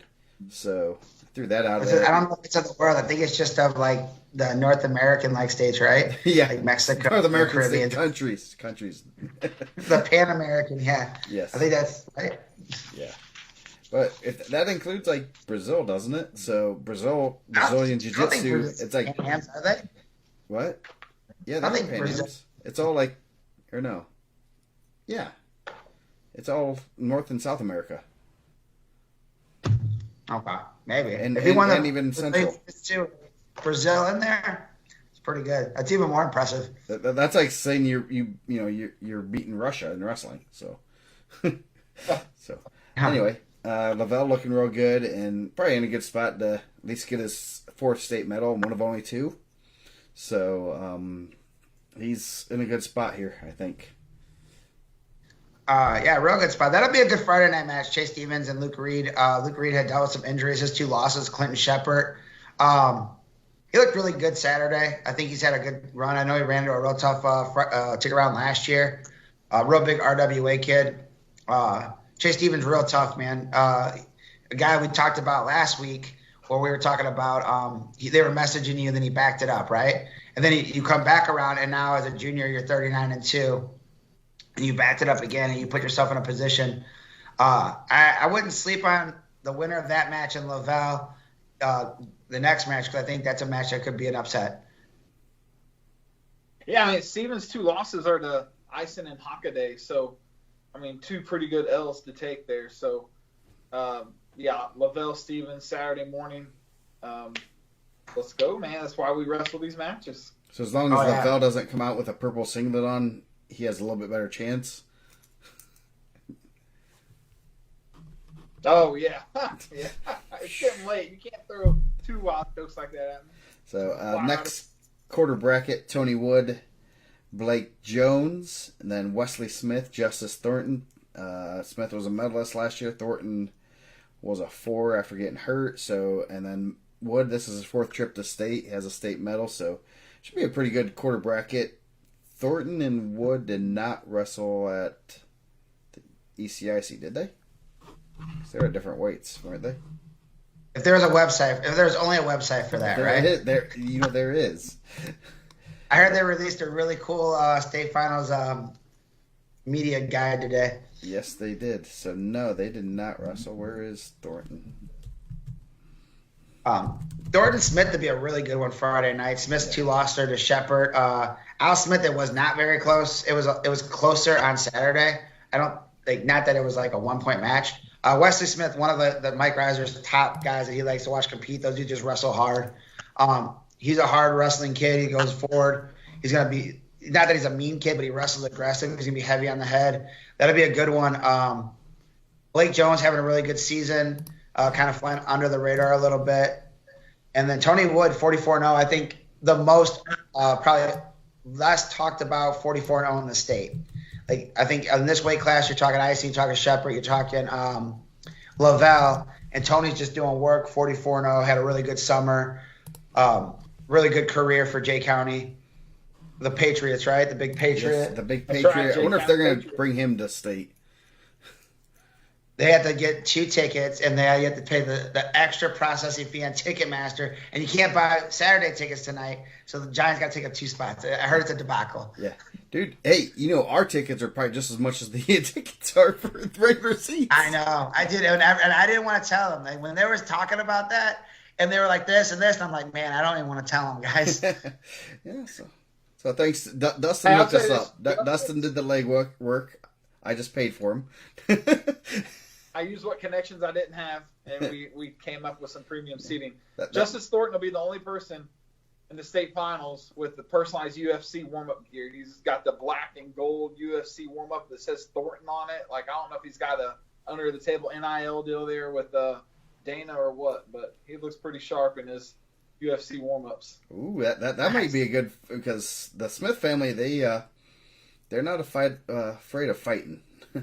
No, I think they like to fight. I think they're hybrid athletic, right? Yes. They like to fight. So maybe we can just have a UFC fight there. I mean, I know Sunday we'll have them in a little cage fight action. Yeah. So then we got Luke Reed in there too, a jiu-jitsu champ. This could be like a whole fight bracket. I believe someone gave me the word that I think it was Wesley. And Luke Reed had a jiu-jitsu match, and Wesley beat him. So, really, I mean, yeah, we could have. I mean, do we just want to do this UFC half bracket? I mean, that bracket was turned into a UFC Saturday, right? Some of the guys in this bracket were trying to UFC it last Saturday already. No comment. No, yeah. So, bottom half of the bracket. Brady Eisen Brownsburg having a real good senior year, looking for his 3rd state medal, and been there 4 times. Josh England, Laporte, turned on at the right time. I know last year he had some good wins, kind of fell off, and then I think he kind of just didn't get going to the right time, and now he's at state, so that's pretty good for him. Jalen Covington, Pendleton Heights, and Lincoln Carter from Eastside. Eastside's last state placer was when Mike wasn't even in high school. 96. Oh, I thought they had one in the. Where was that dude from? That Jackson. He wore the headband. Like a 171. I thought he was Eastside. Was it a different East something? Eastbrook. Jackson Bratcher. Yep, Eastbrook. Oh man. Yeah. So the token Pendleton Heights Eastside match. Carter having a real good sophomore year. Got a lot of matches, so that should be a pretty solid quarter bracket. Mike did not do well with the rankings here. 2 guys without rankings. Oh, we got Covington and England. England was in the rankings to start off the year. Sometimes the preseason rankings are better than the final ones because I put a little bit less, results into it and just more thought. I mean, for people that think I'm making opinions here. England had a win over Sessa this summer. Brady Eisen's really good.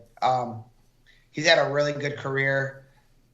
However it finishes up, I mean, I think that, you have to look back and just say, how good his career has been and how well he's done.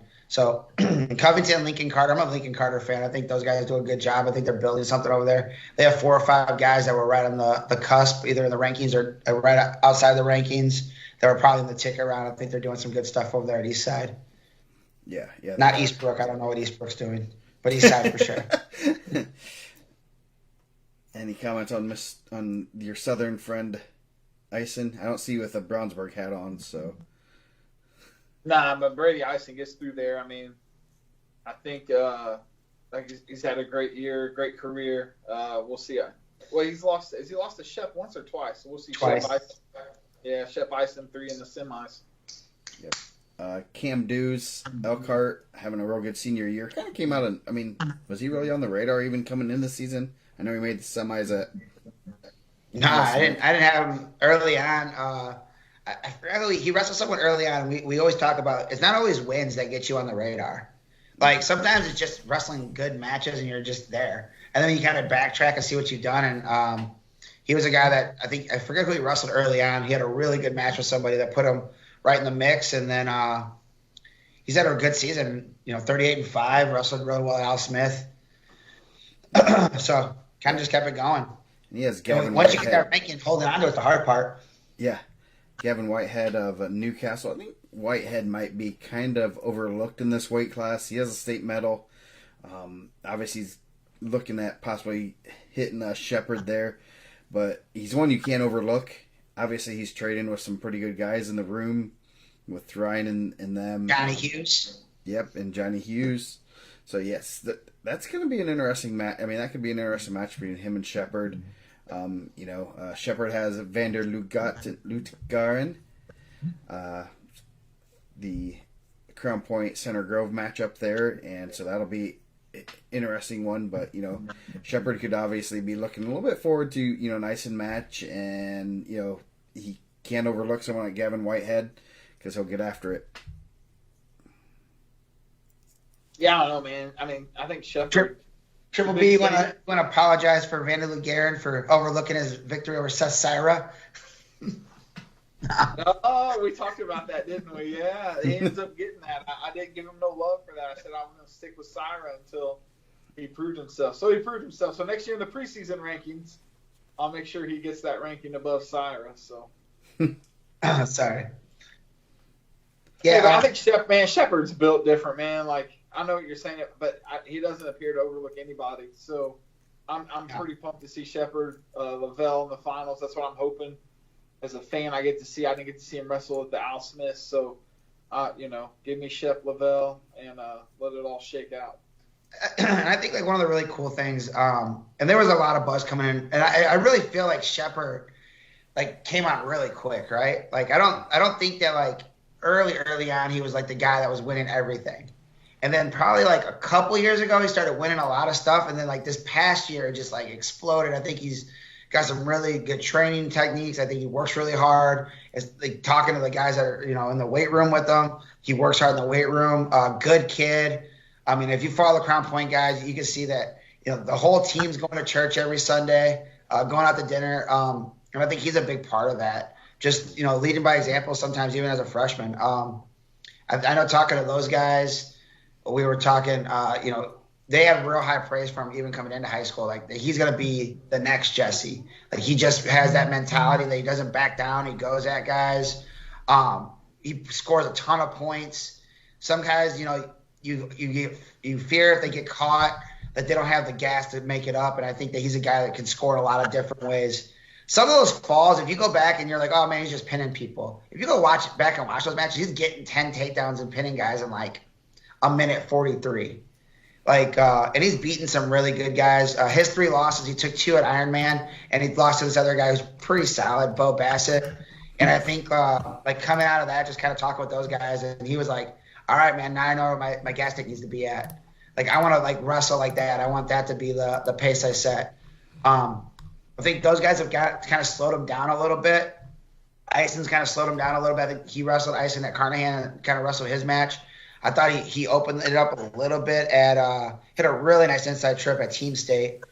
And then Lavelle kind of slowed him down. It was a really good match. But I think we saw it at Al Smith when Jesse wrestled Watts. It was a closer match, and then I think he separated a little bit the more comfortable he got in high school. So I think Shep's in the finals with Lavelle. Yeah, That's fine. Last year in the state finals, we were sitting next to each other, and we were already talking about Shep. Like, as the state finals were going on last year, like, where's Shep going to land next year? You know, will we get to see Shep Hockaday? We were talking about Shep Hockaday maybe last year at state. Yeah, I think that would have been a really exciting matchup. I was hoping that Brownsburg kind of bumped there at Team State, and they ended up not doing it. Like, they didn't go that route. But I think that's an interesting match, and, I mean, that could be down the road. I don't think Shep's pulling a lot of weight. I know he lifts hard, and Jake generally jumps 2 weights. So that might be our 144 next year. Hey. You know, maybe a little of that. But he's worried about, like, winning. Like, I think when you start, like, stepping away and you stop talking about winning high school stuff and you start talking about national and, like, what you want to do in the biggest picture, I think you know, we always talk about, like, Stefan. Like, when Stefan was a junior, they're like, he wants to be a world champion. And I remember thinking, I think Nick Lee was saying that too, like, oh, he wants to be a world champ. And I remember thinking, like, you're not even – Stefan's dad just did this great interview where he was like, you know, when he was losing his kid, he's like, he wasn't the best kid in Cedar Lake, Indiana. You want to be a world champion? Like, and I think the guys that view it in that light are, like, doing different stuff. Like, they're not as worried about the Wednesday night dual meet as they're about getting better. And I think that's a very huge thing in developing wrestlers. Yeah. Speaking of tech falls, you can check on the IndianaMat Twitter or the X. Sean Struck had a 42-second tech fall. Dustin, have you ever had a 42-second tech fall as a heavyweight? I think I had a 59 seconds, so no. I heard Shep's going 32 for U17s. I just got that text from my brother. That's nice. That's good. So like I said, I don't think he's pulling a lot of weight. I mean, you can kind of see, like, Kyrell looked a lot bigger than him at Al Smith, and I think they said he was pretty strong, so he hit the weights pretty hard after that. Yep. So we're going to go, probably be able to go another night tonight because we're only at weight number 6.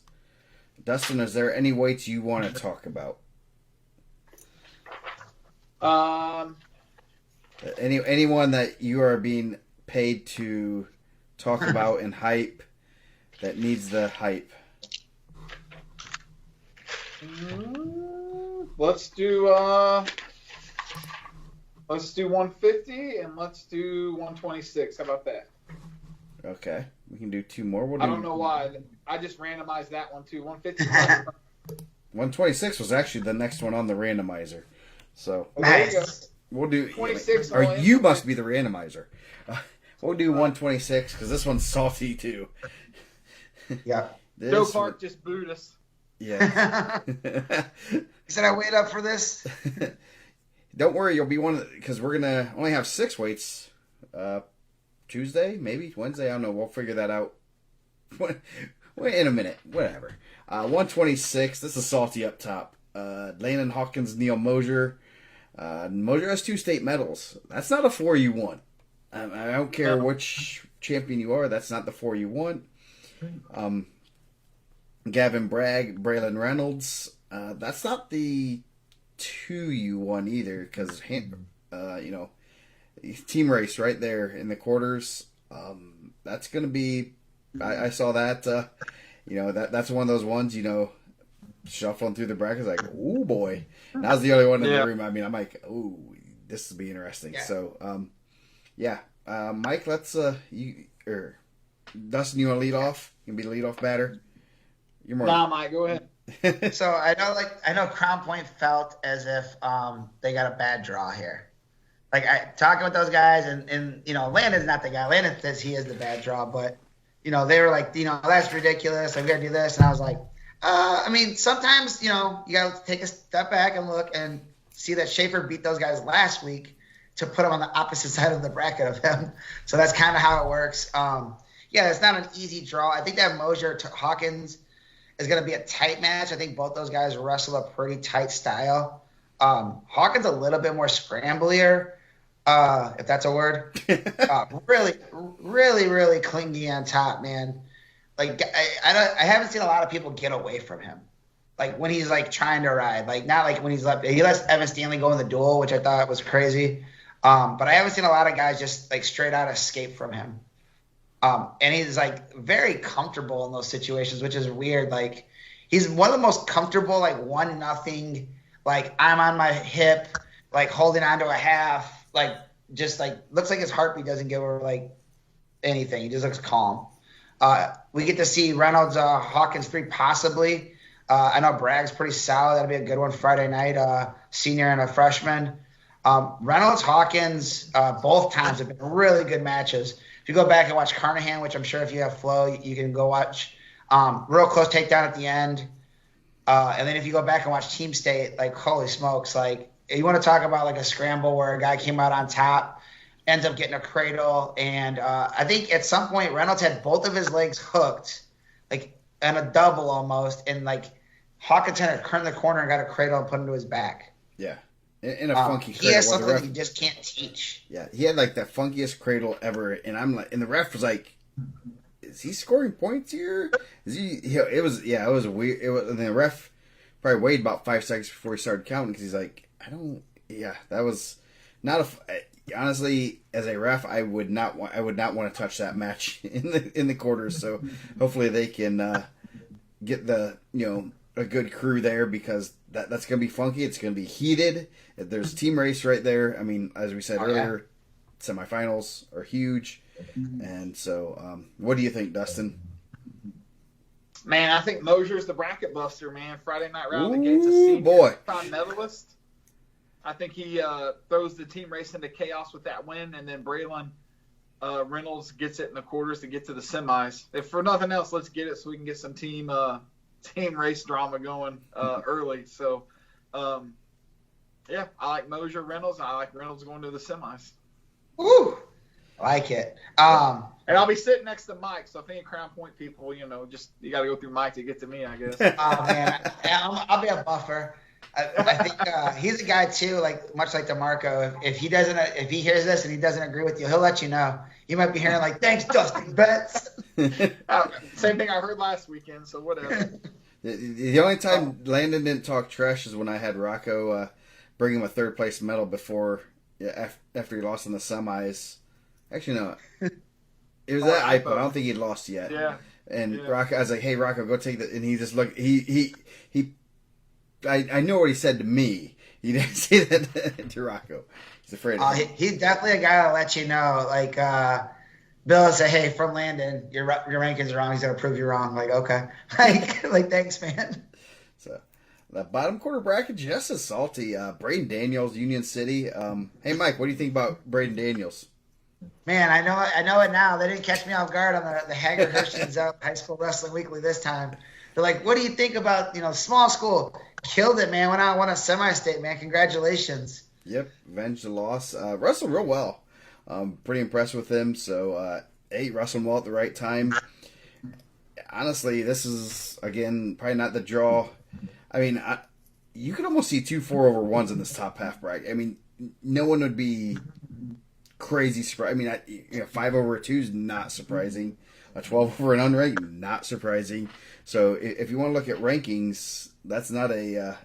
I think you do a pretty good job at it. That wouldn't be surprising. Dylan Bennett's, this is his 3rd time to state, and looking for a state medal. And then you got Luke Rio, who has a state medal. Eli Brody has a state medal, right? The medal is a qualifier, right? He's a qualifier. Yeah, so that's a good quarter bracket right there. Another good quarter bracket. Yeah, it's good, man. I hope Rio, and I've seen Rio wrestle a bunch, but he really impressed me Saturday. He teched undefeated Peyton Richards in the ticket round, and I've watched Peyton Richards wrestle since he was 5 years old, and I've never ever seen him kind of treated like that. So, Luke's grown and continues to grow and get better and better every week. Every time he steps on the mat, man, he just continues to impress me. So, yeah, I'll take Luke Rio there. Yeah, a couple guys missed the state finals last year, too. Dylan Bennett lost to Sonny Sessa at the East Chicago semi-state, and Rio didn't qualify last year either, right? Lost on the ticket round. Yeah. So looking to change that. I think Bennett's pretty slick. I know he's always putting guys on their back, and I think Penna have him ready to go. But yeah, I agree. I think Rio to the semis there. Yeah, if you look Brandon at Daniels this, will be in the rankings in next year. So if you're pre-ordering the preseason magazine, he will definitely be in the rankings. if you look at what Hawkins, if Hawkins would make the finals, if he would win a state title, it would be likely that he would beat the 5, 4, 3, and the 1. Yeah.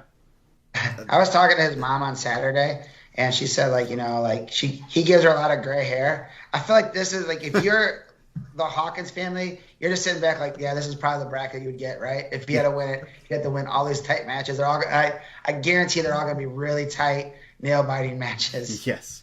Yeah. So if you would run that gauntlet, I would almost say that might be the MVP of the state finals. Honestly, I mean that just run that gauntlet, and it's all those guys are tough as nails. All of them have state medals. So going down, Gunnar Butt returns to the state finals. Phineas Douglas from the Highlanders of Floyd Central. Lane Horn, Rochester, took his first loss in the semis to LT Hawkins, and he has Cody Rawless from Jay County, another Rochester, going against their former semi-state. Let's see if they're gonna do the Fort Wayne semi-state dirty there. I thought Lane looked really good Saturday. Lost 2-0 to Hawkins. I know a lot of people talk about Hawkins' top game. I think his bottom game's better. I think he does some stuff where he ends up on top a lot. So like you get rode for a period, you're like, well, now I'm gonna ride him, and then he gets you in a reversal and you're back underneath them. If high school had riding time, it'd be tough. Lane went underneath them. I actually thought he was gonna go neutral. Even when it was 0-0, I was like, all right, he's probably gonna choose neutral. He went underneath, got rode, and then gave up a reversal. So that'll be an interesting one. I could see Lane coming out of this quarter bracket and being in the semis. Probably a better draw than he had last year, having Nate Rio Friday night. Yeah. And then Gunnar Butt, Flynn Douglas. I know Flynn had dealt with some injuries last year. Sounded like he dealt with some injuries a little bit this year.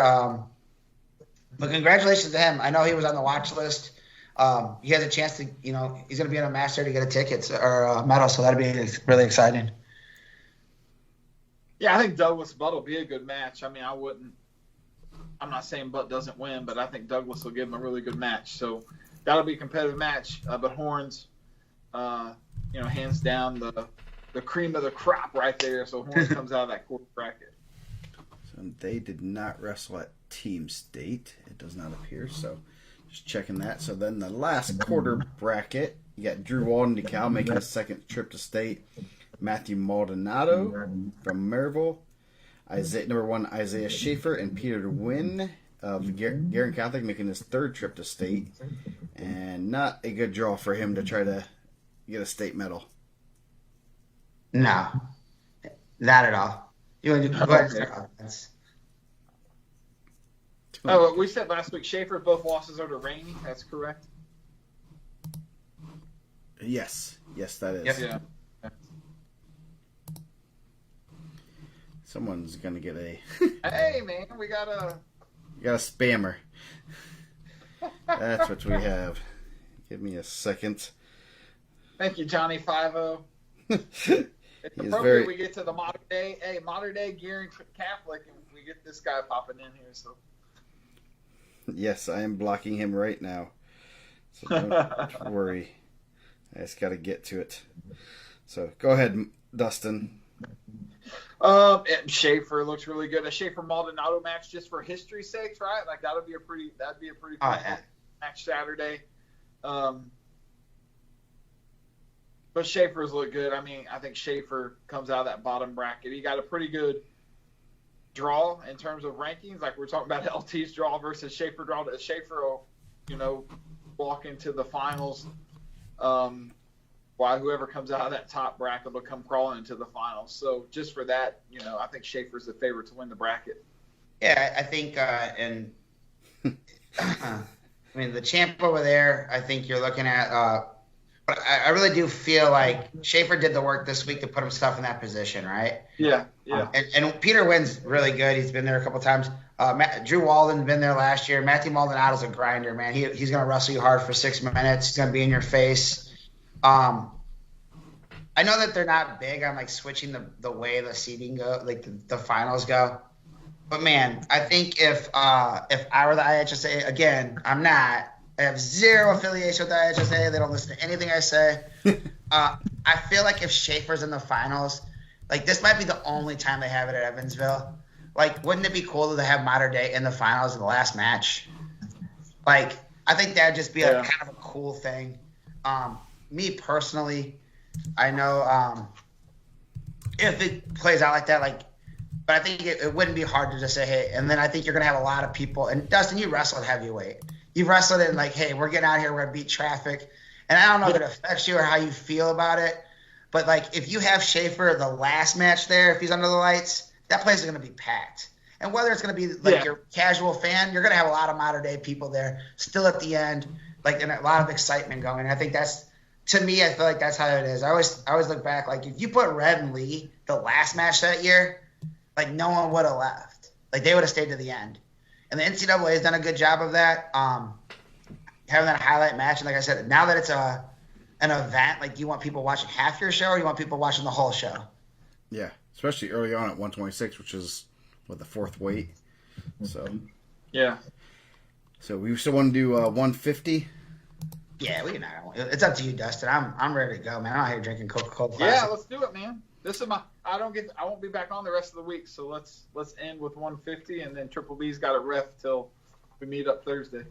So we'll let you tell us about all the fun activities. So 150, Wyatt Krejcia, he's good, and he's just been dominating people this year. Mason Adams, Western Boone, the Stars, and then you got Luke Toish from Huntington North, and Christopher Bone.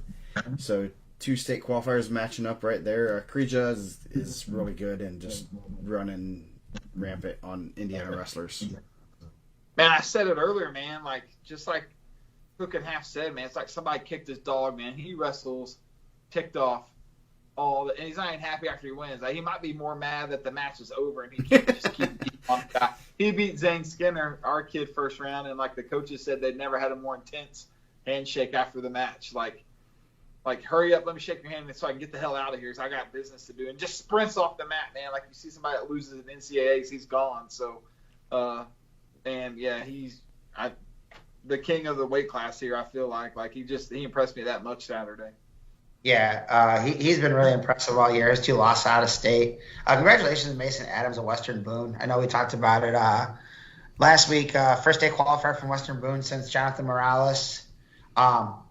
Toich and Bone, that's going to be a good one. Hey, man, I'm excited that Christopher Bone Sr. is going to be able to go do a hot dog review at the – it might be a $20 hot dog. We're going to have to get a pizza slice with some, like, on Yelp they have, like, the dollar signs. He wrestled really well Saturday. Real tough call in the finals at 150 with Harper. I think a lot of people didn't like that call. I know it was just a really good match. He has a high motor. He's gonna go at him. I think him and Krejcia could be a really fun match just because his, like, motor is so high. He's, like, not afraid to attack. I mean, I don't know if anyone's beating Krejcia. I would be willing to bet that's probably closest to one of the locks. But Christopher Bone's a really good, a fun guy to watch wrestle. Yep. So next quarter bracket, Braden Getz, Ron Kelly, Alex Smith, Heritage Hills. 2 guys with brothers in the state finals. Captain Novacek and Jaden Jett. So some interesting guys here. This should be a good quarter bracket. Kind of a wide open one. You got 8, 9, 11, 19. Hey, Joe, you know where Braden Getz's parents went to school at? Probably, I'm going to guess Madison. Do you know who Braden Getz's dad was teammates with in high school? Dustin Bentz? Yeah, Dustin Bentz. I can't say Triple B trained, but yeah. Did you train his dad? Huh? Did you train his dad at least? No, vastly different weight classes. So kudos to the Getz family, man. Like, it's awesome. They got 2 kids through with the Madison ties. That being said, since they took their kids out of Madison, I'm going with the 4-1. Alex Smith is a great Getz Friday night. You should have kept your kids home, Getz. Kept them in Madison. Oh, man. Man, that's a heel turn. Man, that was. I'm joking, Nick. I'm joking. Just joking, Nick. Just messing, buddy.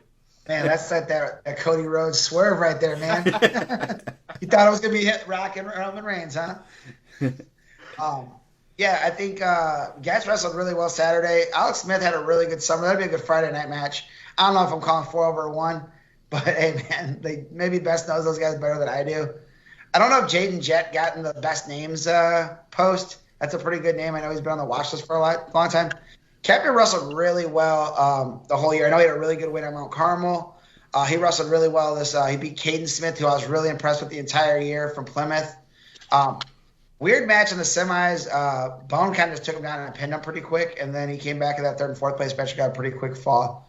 You talk about momentum. I mean, if you're coming off 38 and 32 can get a win, 26, you don't want to be the first guy to lose if all your guys are winning. Yeah, that's that'd be a real good one. Roncalli had a real good day Saturday too. That they kind of been overshadowed. They didn't win semi-state, but they had a really good day. Got a lot of guys there too. So punch, right? Yeah. Is that what they were saying? They had a couple guys 4-1 come out. Yeah. So look for them to continue that role there. And the last quarter bracket, this one will be fun. They wrestled at Al Smith, didn't they? Hagwood and Harper, Tyler Vanover of Mater Dei, and Carson Fettig from Hamilton Heights. So you have the token Mater Dei Hamilton Heights match, and that should be that's going to be a really kind of interesting quarter bracket. Yeah, I think that's a pretty much there's a lot of toss up there. I mean, I really like Tyler Vanover. I thought he wrestled really well last year. Kind of ran into a tough semi-state draw. But Friedrich's what is it? Fettig? Fettig, yeah. Fettig, yeah, he's wrestled really well this year. Obviously has 42 wins, 2 losses. That'll be a good Friday night match. And then Hagwood, Harper, did they hit each other at 5-3 per the IndianaMat, but 5-4 according to Smith. So that probably gave Hagwood another point for something, I'm sure. Harper was pretty heated in his tick-around match. I think that was one, if you guys want to go back and watch a guy get really upset at a coach. He wrestled really, really well. He's had a good career. I think he's a couple times semi-state runner-up. I know he was semi-state runner-up to Jesse one year. He's been to state a couple times. I think, but you guys know, man, I'm a Hagwood fan. I've been all the Hagwoods. So if I'm ever in, what is it? You call it Brushy Prairie? Brushy Prairie. Brushy Prairie. I hope the Hagwoods have my back. Wolcottville, Stroh. It's a metropolis over there. I mean, yeah. So, last quarter bracket, Moses Stevenson, Franklin Central. I know we talked about him a lot, and kind of seeing what and he's had some tough matches, battle tested. He's gonna be battle tested here. You got Hunter May, not of Mater Dei. He's a Floyd Central again. So he's. You think those guys are gonna give him a big cheer though? You think they'll still have a little Hunter May? You were there at Evansville last week. Did they have some on their heart? So when Hunter won that tick-around match, the Mater Dei crowd erupted for him. So, yeah, he still has lots of love in the Mater Dei. And then I think him and Vanover, before the finals, when they did 1st and 3rd, like they ran and kind of gave each other, a hug and high five before they each went and wrestled their 3rd and 1st place matches. So you think he's going to wear a sports coat in there just for old time's sake or what? Maybe in the face-offs, he'll wear a for face-offs. What, he wore tights? If they wear tights there, that'd be great, man. If they wear the tights, they don't wear tights, and I about fell on my seat when I saw Schaefer not in old white ASIC Tigers, man, because that was their go-to back then. Like, if I'm Coach Schaefer, like, my kid's gonna wear old white ASIC Tigers just to rep the old Mater Dei days. If you come out on Friday night, dude, you might just start turning around some of these pick'ems. Come out that old tights and the ASIC Tigers, the place will go nuts. You might blow the roof out that place. Do it, man. Anybody there, man? We need the old scratchy maroon tights you guys used to wear and the white ASIC Tigers. Oh, they didn't throw those things away. No. All the old timers kept them. I guarantee those old timers that post on the board still have their tights from back in the day. I mean, Yeah, even if it's just for like the medal rounds, man, you got to break those things out, right? Yeah. Like I said, this is the one time you might be at home. This is it. Like, that'd be awesome. Yeah, that'd be cool. That honestly, that'd be real cool. So, and then you got Aiden Elkins, surprise semi-state champ Chase Kasperzik from Lake Central. I'm just looking at all of these like 4-1s, and other than Mason, obviously Krejci's pretty good. Alex Smith's pretty good also. I mean, I know you jokingly said that, but Alex Smith's no slouch. That could be those 4-1 matches. No, Smith. Those are good. Smith and Getz will be a really, really, really good match. I mean, I was giving my boy Nick some crap there, but Smith is really good, intense. Lost in a tick round last year. Has had a chip on his shoulder, man. Just wrestles mean, man. Just he's got that All-American. Greco All-American? Yeah, he's a Fargo Greco All-American 2022. 2022. So yeah, he's good. Yeah.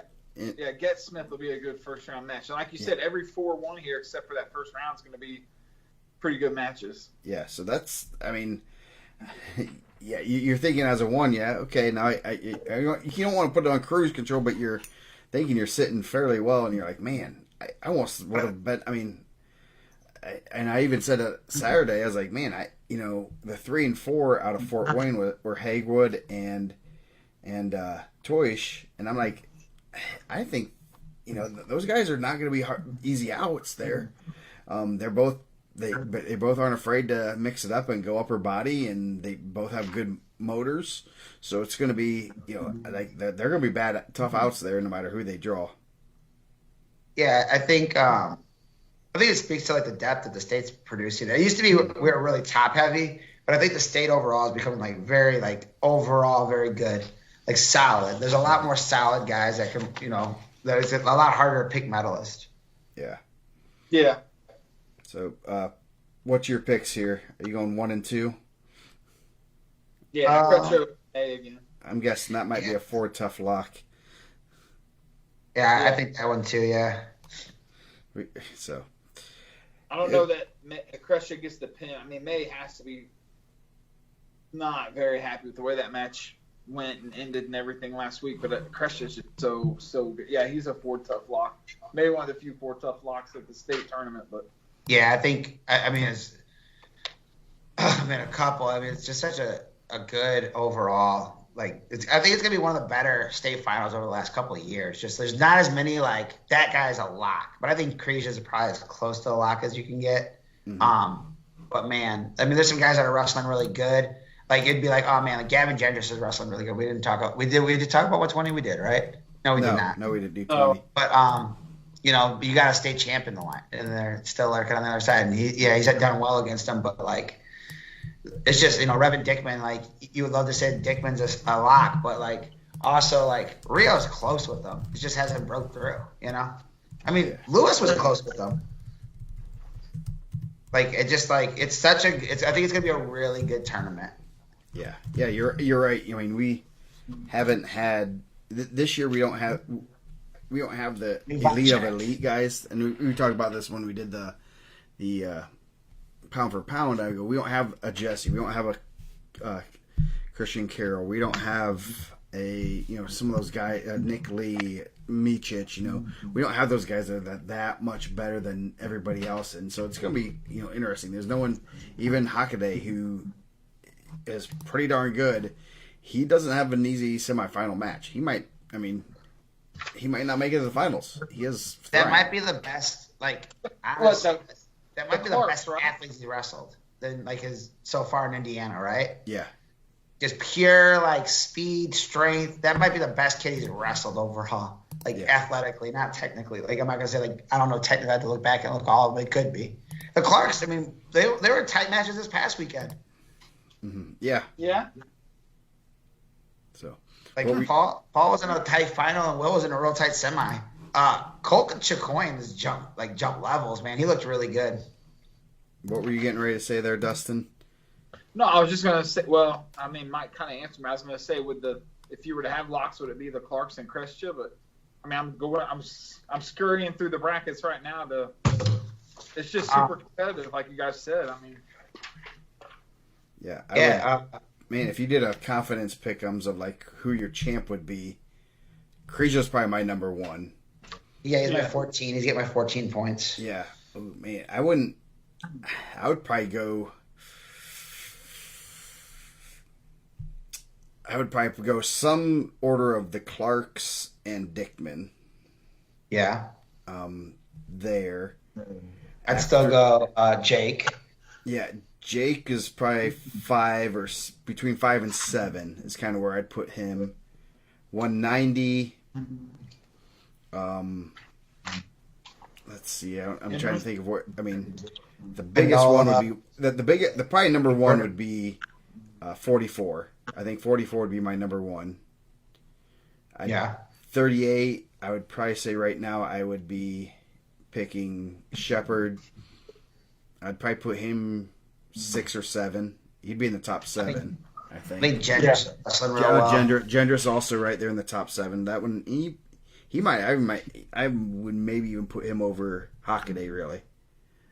Not that I'm that makes me super confident there. 57, I think, is a toss-up. 57, that would probably be that might be my 13th or 14th, where 1 point, I guess. 6, I would probably be a little bit later, but, I like that pick. So, yeah, that'd be kind of fun to do. I don't know. I'd have to figure out how to do that. 65, I guess 65, I think. You see Paul Maldonado Saturday morning at State, and he gives you a sheet of paper, you turn it in. Okay. You got Costello there. Costello or Leach or whoever you want to pick at 75. I'll have to figure out a way to do that. That'd be kind of fun to do a confidence picks. So. Yeah, no, I'm telling you, my guy Paul Maldonado runs one, man. I know. I never won it ever. So you gotta see X card on the board. We put up bananas or real cash if you have Cash App. So, Dustin, what's your tips and tricks for for Evansville? What's All right, Thursday night, everybody's gonna be at Chaser's Bar and Grill for the IndianaMat live show. I was there Friday night. Me and Mrs. 3B went and checked it out. It's a nice bar. It's open. There's a stage right there we're going to be on. So that's everybody's going Thursday night. Friday, there's some bars. Those bars are going to be jam-packed, but there's a Brew Burger. There's a Tiki Bar that's right there around the stadium. Go out to Franklin Street. Out on Franklin Street, there's several places. Gerst House. There's a Chironi's Pizza that's like a mile from the stadium that we had Saturday night after wrestling. Plenty of good places, but Franklin Street, if you can get out there. And then we're going to do the finals pre-show at the Street Fest. Yeah. Yep. I don't know where we are going to be exactly because they're blocking off 2 roads. So, and Dustin, he's volunteered to do the zip line. So. I think I'm too big. No. I think I'm too big for the zip line, man. Who ended up with the most votes? I think Joe and Mike face to face got the most votes. You're gonna have to wrap your legs around me. Let's take this out. It wasn't a good vote. I think the election was rigged. So I think Mike has a lot of burner accounts on Facebook. That's all I gotta say. A lot of people I've never met before were all voting for somebody else. I mean, Bustin Bentz and Dustin Bentz and Triple T and Triple B. Yeah. So, yeah, that'll be so it'll be fun. If Nick was still here, Nick would do it, right? If Nick came down, he'd be the first one on there. He'd be too short. He would be too short. Oh man, we get a guy like that. There's a height limit. Yeah. You got to fit in a little basket, right? A basket? What's this? A hot air balloon? I didn't know they put you in baskets. Jeez. So no, it's gonna be fun. You're gonna do we need to start a food post. Oh yeah, we do. Or you just put an article and hopefully you get some kickbacks on this. I mean, at least one free meal, right? Yeah. We need to work some free meals into this. If we're bringing like millions of people to the Chasers, we need to get some free drinks or something. So I'll have to message them tomorrow and see what we can get going. Yeah. So if we get like hopefully the fans the fans show us their love and buy us drinks. That's what I'm hoping. So. Man, I feel like we'll have to have a 10-second delay on that one, too. That'd be a really good guerrilla radio, let me tell you. That'd be the pre-show right out in front. We won't be able to tape that one. Yes. So, well, we're going to get out of here. We will be back. Mike, what day's good for you? I can do Tuesday or Wednesday. Yeah, Tuesday or Wednesday, I'm sure. I'll let you know for sure. Okay. Just have your notifications. If you don't have your notifications on for our Facebook stuff, you're crazy. So we'll be back either tomorrow night or Wednesday night, whatever works for us. So we got 6 weights to go. So we got 8 down, so it won't be as long. But we're excited. I know Dustin is. So going to be a great weekend of wrestling. You get to hang out with us for an extra day because usually we don't get down till Friday. So extra night. And, wrestling doesn't start to what? 1, 2-ish? Oh, yeah. As a heads up, I think everything was probably cleared up. But I know some coaches sent me a message that our wrestling starts at 2. So we got plenty of time to recover from Thursday night to start. Yeah. So coaches said that the stuff was sent out that was wrong. So I think we got that corrected. Thanks to Brandon Taylor. He's like the tournament director. And he's a former wrestling coach and stuff, so he knows what's going on. Yeah, so he did. I emailed him. I go, hey, coaches are emailing me this. He's like, no, you got the right schedule, so that's good. I'll tell you this: be prepared. The longest line I've ever seen in the semi-state was this past Saturday. It was wrapped all the way around the building. It was the craziest, and I don't know why. I heard because they were cash free this year, and a lot of people weren't prepared for that. I know we'll have the tickets in advance, so that should help. But, man, just get there early, be ready, or else if you get caught in that long line, I don't know what the issue was last weekend, but it was a terribly long line. Luckily, as luck would have it, some dude just opened the door, and me and my wife walked in some random side door and started saying we're with the media till we ended up on the floor getting yelled at by the AD because we weren't in the right spot. But we're in the building, and we ended up getting our media passes. But nice. Yeah, just get there early, man. Get there early. Hopefully, like I said, with the everybody having their tickets bought, it flies quicker than last weekend. But, yeah, the longest line I'd ever seen was at Semi-State last Saturday. Yeah. Hopefully they have it. I mean, they know that Semi-State gets quite a few people. There's no question. But I guarantee hopefully they're ready for 9,500 people to be coming in. And I know that place is going to be packed, man. Yeah. It's going to be packed. It's going to be packed. It's going to be, it's going to be loud. I mean, it's because it's going to be a smaller arena. It's going to get louder, which is kind of cool. I mean, it's kind of like, when Penn State wrestles in their arena, it's packed and it gets loud, and that affects things. So it's kind of cool. So the weather. Butler, last weather forecast I saw was high in the low 40s. Low in the mid 30s. That was the last weather forecast I saw for Evansville. Yes, it's supposed to be 55 on Thursday, 44 on Friday. Ooh, it says 36 on Saturday. Ooh. Nice for the Street Fest. Yeah, let's go. It'll be chilly. But, jacket. I'm gonna need some zip away pants or the cargo pants where you zip away your shorts or you zip your pants. Nice. So, but okay, we're gonna get out of here. We'll be back and finish up the rest of the weights. Have a good Tuesday, and we'll see you later. See you, Chasers.